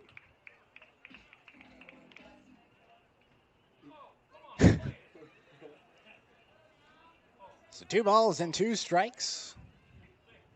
Wind slowly but surely still gusting out towards left field. It's getting later. It's 82 degrees at first pitch, down to 69 degrees here at 9:20. 2-2. Just inside. 3-2. Approaching the 3-hour mark in this ball game. Springfield looking to hang on for a series victory tonight. It'd be just their 2nd overall of the season. It'd be their 2nd their last 3 series as well. Payoff pitch. Ground ball to the right side, and it's going to find its way into right field. That's an RBI single for Kyler Bittner as Bo Stinson comes in to score, and the Sweets make it a 5-run game, 10-5 here in the top of the 8th. Now batting the right fielder, number 7, Cole Rogers. So it brings up Cole Rogers. A walk, a strikeout, and a ground out so far. 2 outs, the runner at first. Scott's first pitch. It's inside, 1-0. And again, he threw a lot this past spring at Lane Community College, 73 1/3 innings. Committed to Oregon last year in September on the 29th and playing this past year at Lane, and it was good for him. Got a lot of reps and helped lead the Titans to the NWAC championship game. He was the ace and started 13 games. Had 5 strikeouts in 9 of his 13 starts with a season high 7 strikeouts 3 times. It's 1-1. Is in for a strike. 1-2. He had 5 starts on the year without allowing a run. So the Drifters are glad to have him in the bullpen, be able to utilize him for hopefully the remainder of the summer. His 1-2. Looked at, but just below the knees. 2-2. And the Sweets today, 5 runs on just 4 hits.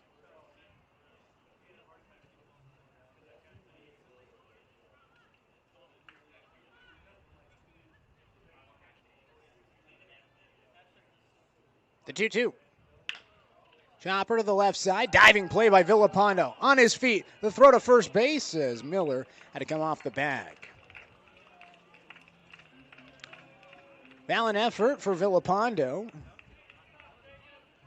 We'll see if they credit that as a hit or an error. Would have been a close bang-bang play at first base. Respect the effort. Number 1, Austin Owens.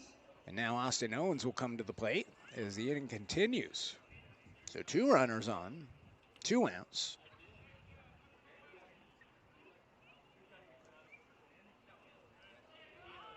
Owens hit by a pitch his last time up. And time is called. It is going to go down as a single. So second single of the inning for the Sweets.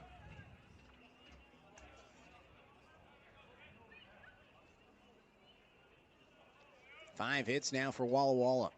And a chance for more runs. The first pitch. Owens takes low, 1-0, and you got to think about how Scott hasn't pitched in over a month.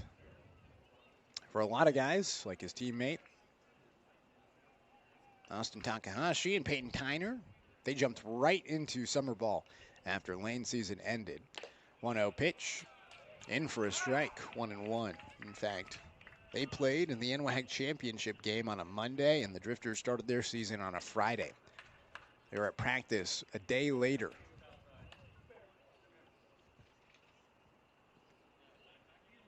The 1-1. It's inside, 2 balls and a strike. But for Scott, he took a month off, which is understandable after throwing 73 1/3 innings this spring. But it looks like he's still shaking off the rust a little bit.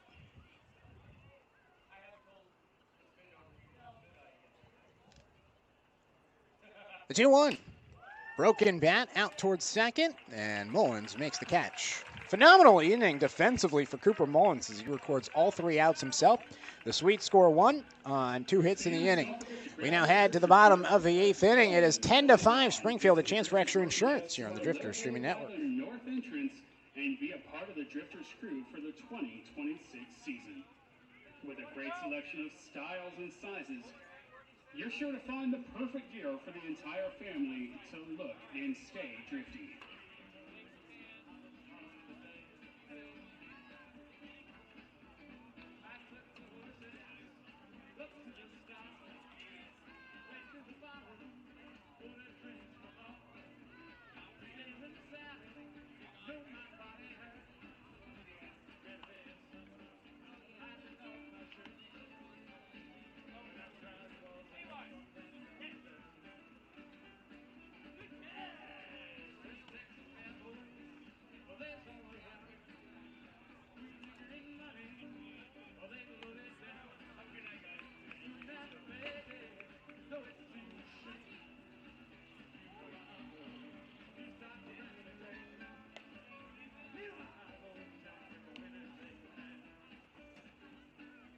Fans, your attention, please.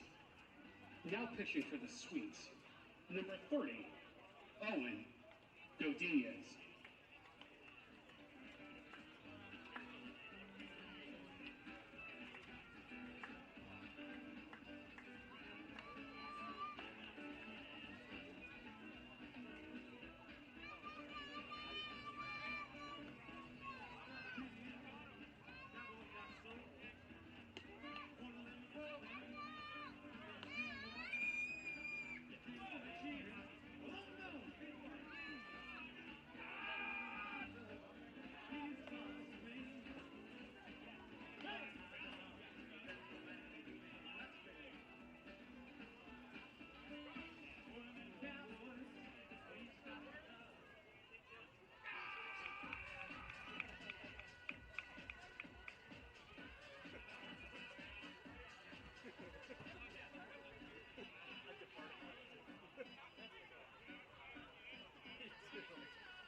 Leading off for the Drifters, the designated hitter, number 32, Johnny Elliott.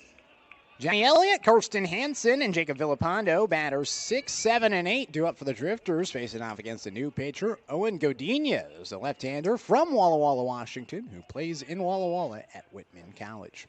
First pitch, Elliott swings and misses, 0-1. Elliott today reached on an error in the 5th inning, had a sacrifice fly in the 6th. Outside of that, 2 strikeouts. His 5th time to the dish as the Drifters lead by 5, 10-5. Here in the bottom of the 8th. 10 runs on 6 hits today for Springfield. A lot of walks for Walla Walla. This pitch misses down and away. 1 ball and 1 strike. Quay Gonzalez One inning pitch with 3 hits, 2 runs, 2 walks, and 1 strikeout. It's been a Walla Walla staff that has allowed 13 total walks across 7 innings. This now the 8th as Elliott fouls it away, 1-2. I mean, that is remarkable. A lot of free 90s, and you got to think that Leo Rivera is not pleased with his team, their performance today on the mound. The bullpen has vacated for the Sweets. So giving it to Godinez here in this inning. The 1-2, a breaking ball that rings up Elliott. He's down on strikes for the 3rd time today, and he has the sombrero. Brings up Karsten Hansen, who has 2 strikeouts, reached on a walk back in the 5th inning, and flew out in the 4th. Godinez appearing for the 2nd time this season. In his first outing, he allowed 4 hits and 3 runs. They were all unearned with 2 strikeouts and a walk. His 2nd season with the Sweets. Pitched for them last year in 2025. Hansen swinging early. Skies it out towards left field. A long run for Bittner, who runs out of real estate and watches it land out of play. 0-1. Godinez pitched in 8 games last year for Walla Walla through 11 innings, allowing 25 earned runs. A tough 20.45 ERA.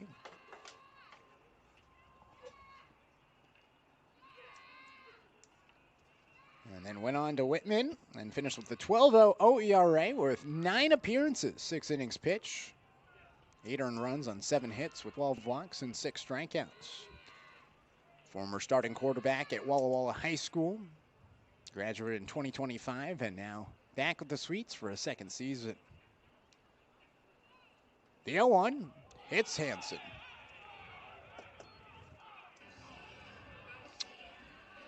So another free 90. I mean, there's got to be almost 20 free 90s, maybe even more, combined by each team. Drifters today, surprisingly, 3 walks. They were all Tristan Ledbetter. There were a few hit by pitches, but outside of that, not too shabby for the Drifters pitching staff. Good pitching as of late, as Villapando fouls it away, 0-1. Even last week, it was good pitching. 3 games against Marion, great pitching, and then kind of imploded on Saturday, but kind of back on track on Sunday for Springfield against the Knights. Last Tuesday and Wednesday was 2-1, 2-1. The 3rd game was 6-5. The 0-1, it's high. 1 ball and a strike.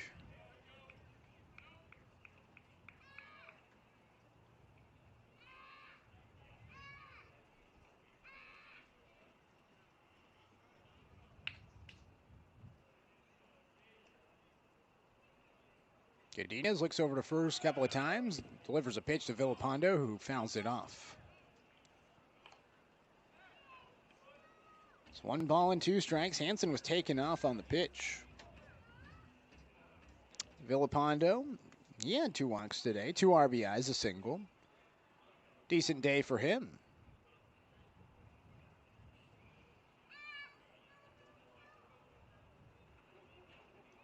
Sun almost completely set here in Springfield. The 1-2. Breaking ball that's fouled back by Villapando. And once again stays alive. Villapando, and seeing him rock Oregon gear around the ballpark, he's staying with the Maloney's. Maddox Maloney looks to be a future draft pick in this year's MLB draft after wrapping up his college career at the University of Oregon. The 1-2. It's high, and now Hansen has a steal. He snags second, puts a runner in scoring position for Springfield in his 5-run game.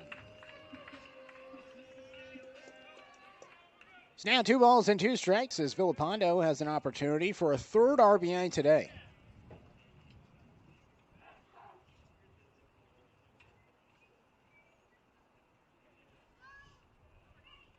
Godinez set. The 2-2. Ground ball towards the left side, and it's going to find its way to third. The throw goes wide, and Villapando takes a turn towards second as Hansen comes in to score. Nobody's at second base as the error by the Sweets allows a run to come in and score, and the lead is back to 6 for Springfield. It's 11-5. Wasn't the hardest hit ball, just a dribbler to the left side, and somehow got it to Bittner, and then his throw well wide as the second error of the game for the Sweets puts a runner in scoring position once again for Springfield. It's now Gebhard to the plate. One out still here in the bottom of the 8th. Here's the pitch. Cadenas misses down and away. Villapando thought about going to third as Osborne had trouble with it. I got to say, Troy Osborne today has had a great game defensively for the Sweets. He's saved several runners from advancing and a couple of runs at that.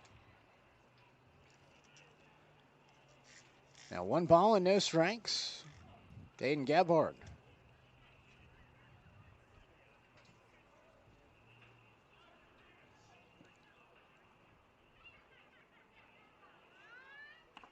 Two and out. Gebhard was hit by a pitch back in the 5th, blocked in the 4th. Reached on fielder's choice play in the 5th. I believe they're accredited a single and then an error on the throw to advance Villapando to second. And that is exactly what they rule. 2-0, ground ball to the left side. Fielded by Owens, the throw to first base. They got him. Bang, bang play. It looked like maybe Gebhard could have beaten it with his speed.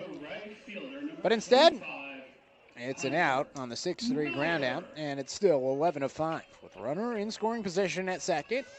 And Hunter Meyer back to the plate after he singled his last time up. It became the last batter to reach base safely for Springfield. Everybody has contributed today. It's been a complete team effort in this 11-5 lead right now for Springfield. First pitch, up and away, 1-0. Meyer still swinging Kaku Harrison's bat. He broke his bat earlier last week and then started using Kaku's bat. And I don't know if he's ever going to go back to his own bat with the success he's had. That piece of wood. 1-0 inside. Villapando thought about going to third, but wisely stays at second. 2 balls and no strikes.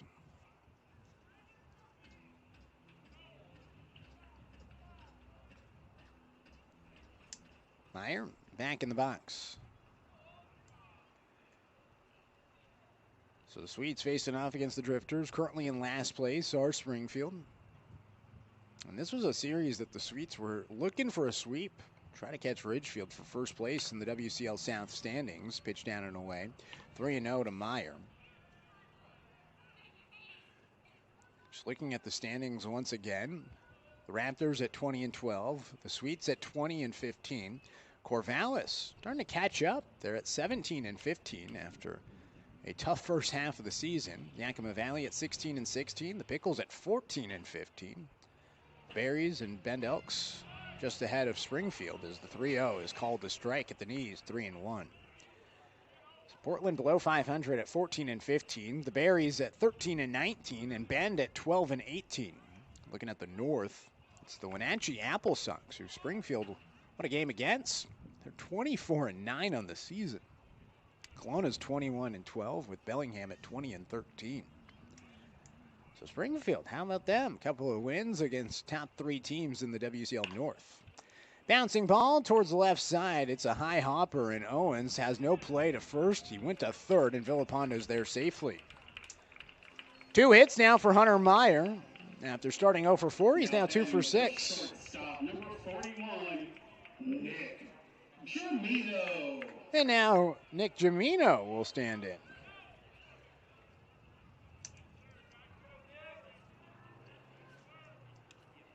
Jamino has been perfect at the plate today in terms of reaching base safely. Reached on a fielder's choice in the 3rd. That's his only blemish, really, but 3 walks and a hit by pitch, plus a pair of runs. He gets a single here and put him in discussion for Drifters Player of the Game. I think Preston Armstrong, though, is leading right now. The first pitch in for a strike, 0-1. Armstrong, a perfect 5-for-5 day in terms of on-base percentage, 4 walks and a RBI single.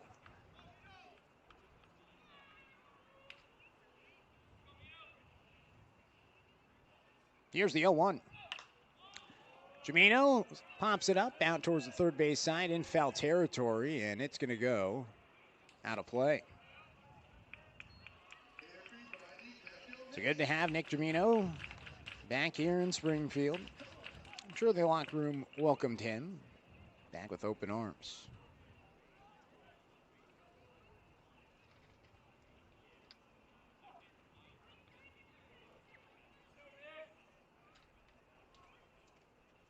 No balls and 2 strikes.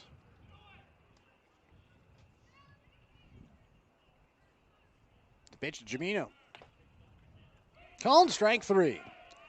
That'll do it for the Drifters after scoring 1 run on an error and a single and 2 singles, I should say, in the inning. 2 are left stranded. Don't forget to check out the rest of our exciting promotions lined up for this week. We'll head now to the 9th, 11-5 the score. Rapid's birthday party Here on the is Drifters all Streaming day Network. on Saturday and Runners Night on Sunday.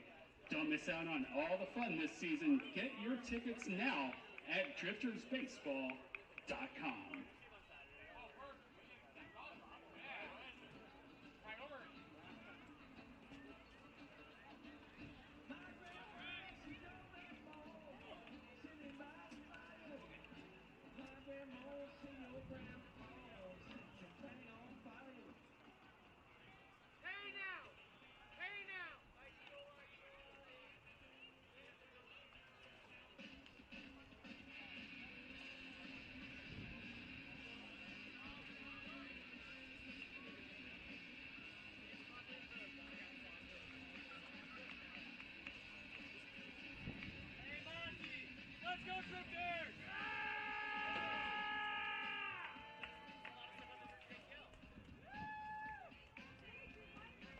Fans, your attention, please.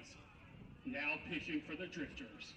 Number 27, Trey Thompson.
Leading off the top of the 9th inning for the Sweets, the second baseman, number 17, Peyton Knowles.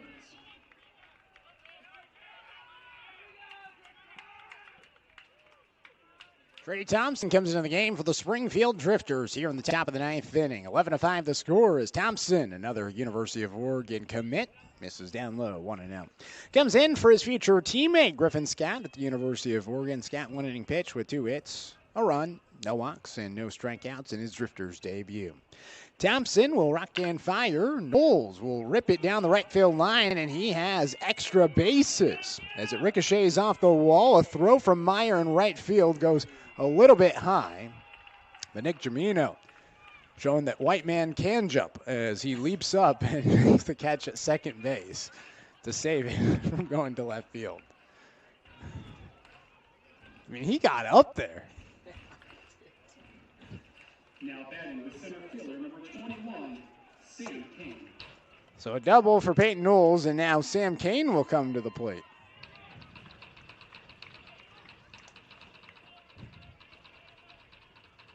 A walk, a fielder's choice play, a sac fly, and a ground out for Kane today. Takes the first pitch, he checks his swing, and he did not go around, according to Clayton Kellogg. Man, there's been a lot of check swings today, and I don't think a single time Kellogg has said the batter has gone across.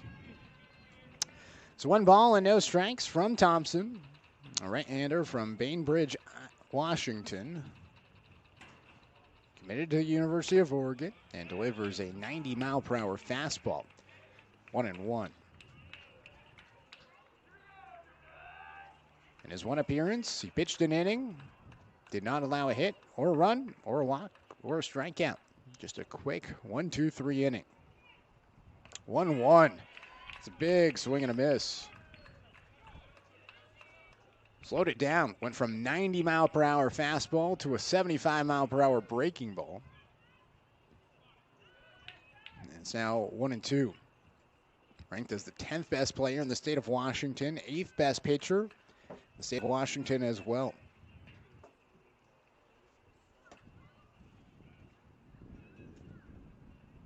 His 1-2 pitch.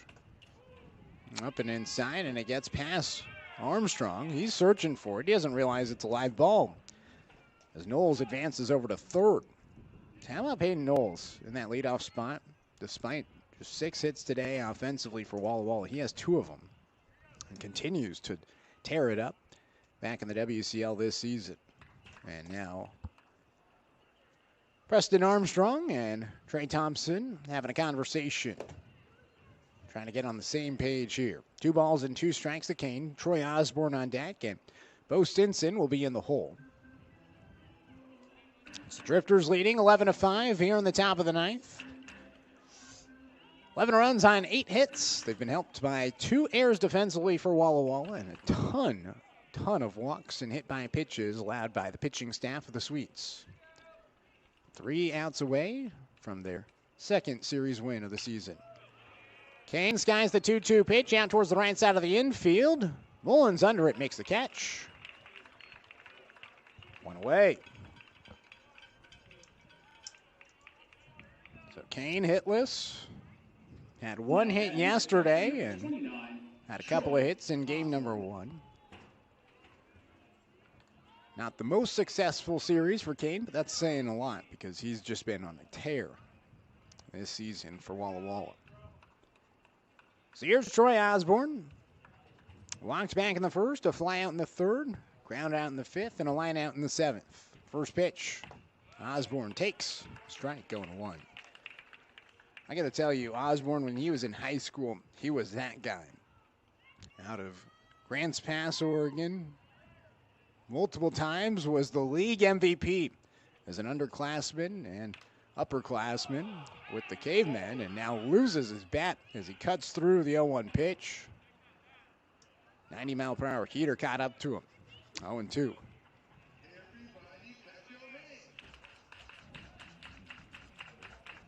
But Osborne has a sophomore, first-team All-League honors, MVP, All-State honorable mention, hit .507. Southwest Conference Player of the Year as a junior, hit .473. And then, again, as a senior, .483 with 4 home runs.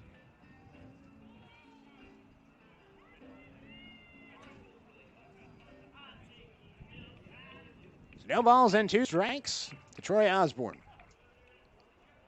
Started his career at Sac State, this past season at Portland on the Bluff. The 0-2. Stays alive, fouls it back. Spent the 2024 year with the Medford Rogues. Now in the WCL with the Walla Walla Sweets.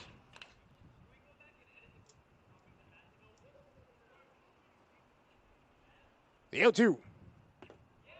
Freezes Osborne, but it's below his knees. 1-2.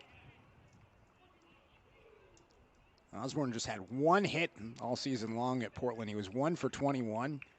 But that 1 hit, it was a big one. A home run for him. against Loyola Marymount. 1-2, skies it out towards the right side of the infield. This time Nolan Miller calls for it, and he'll make the catch for the second out. Springfield an out away from their second series win of the season. Looking to hang on against the Sweets. As Bo Stinson will have his first at bat of the game. Stinson came in as a pinch runner. That was last inning after Royce Hale was hit by a pitch.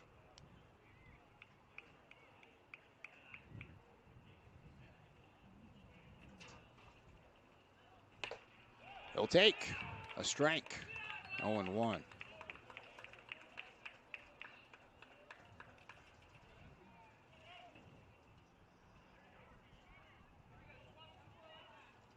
Stinson looks at the 0-1 and pops it up towards the right side.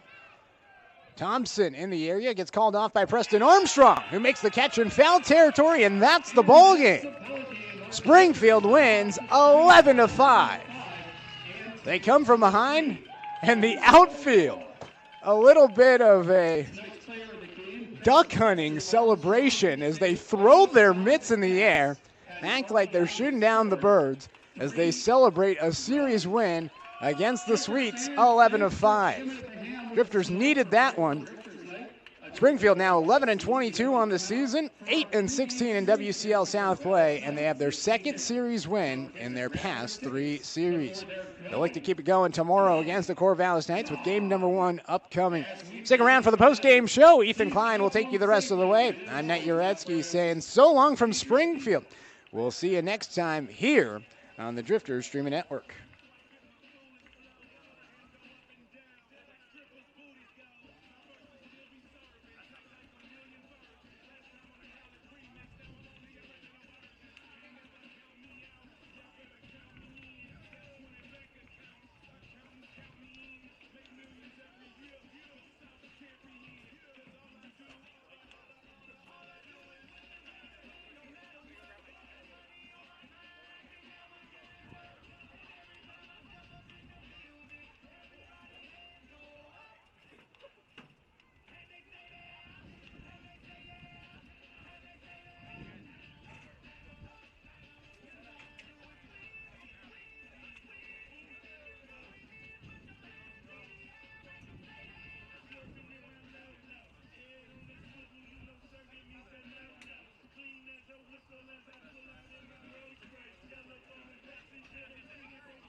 So the Drifters come away with the series win.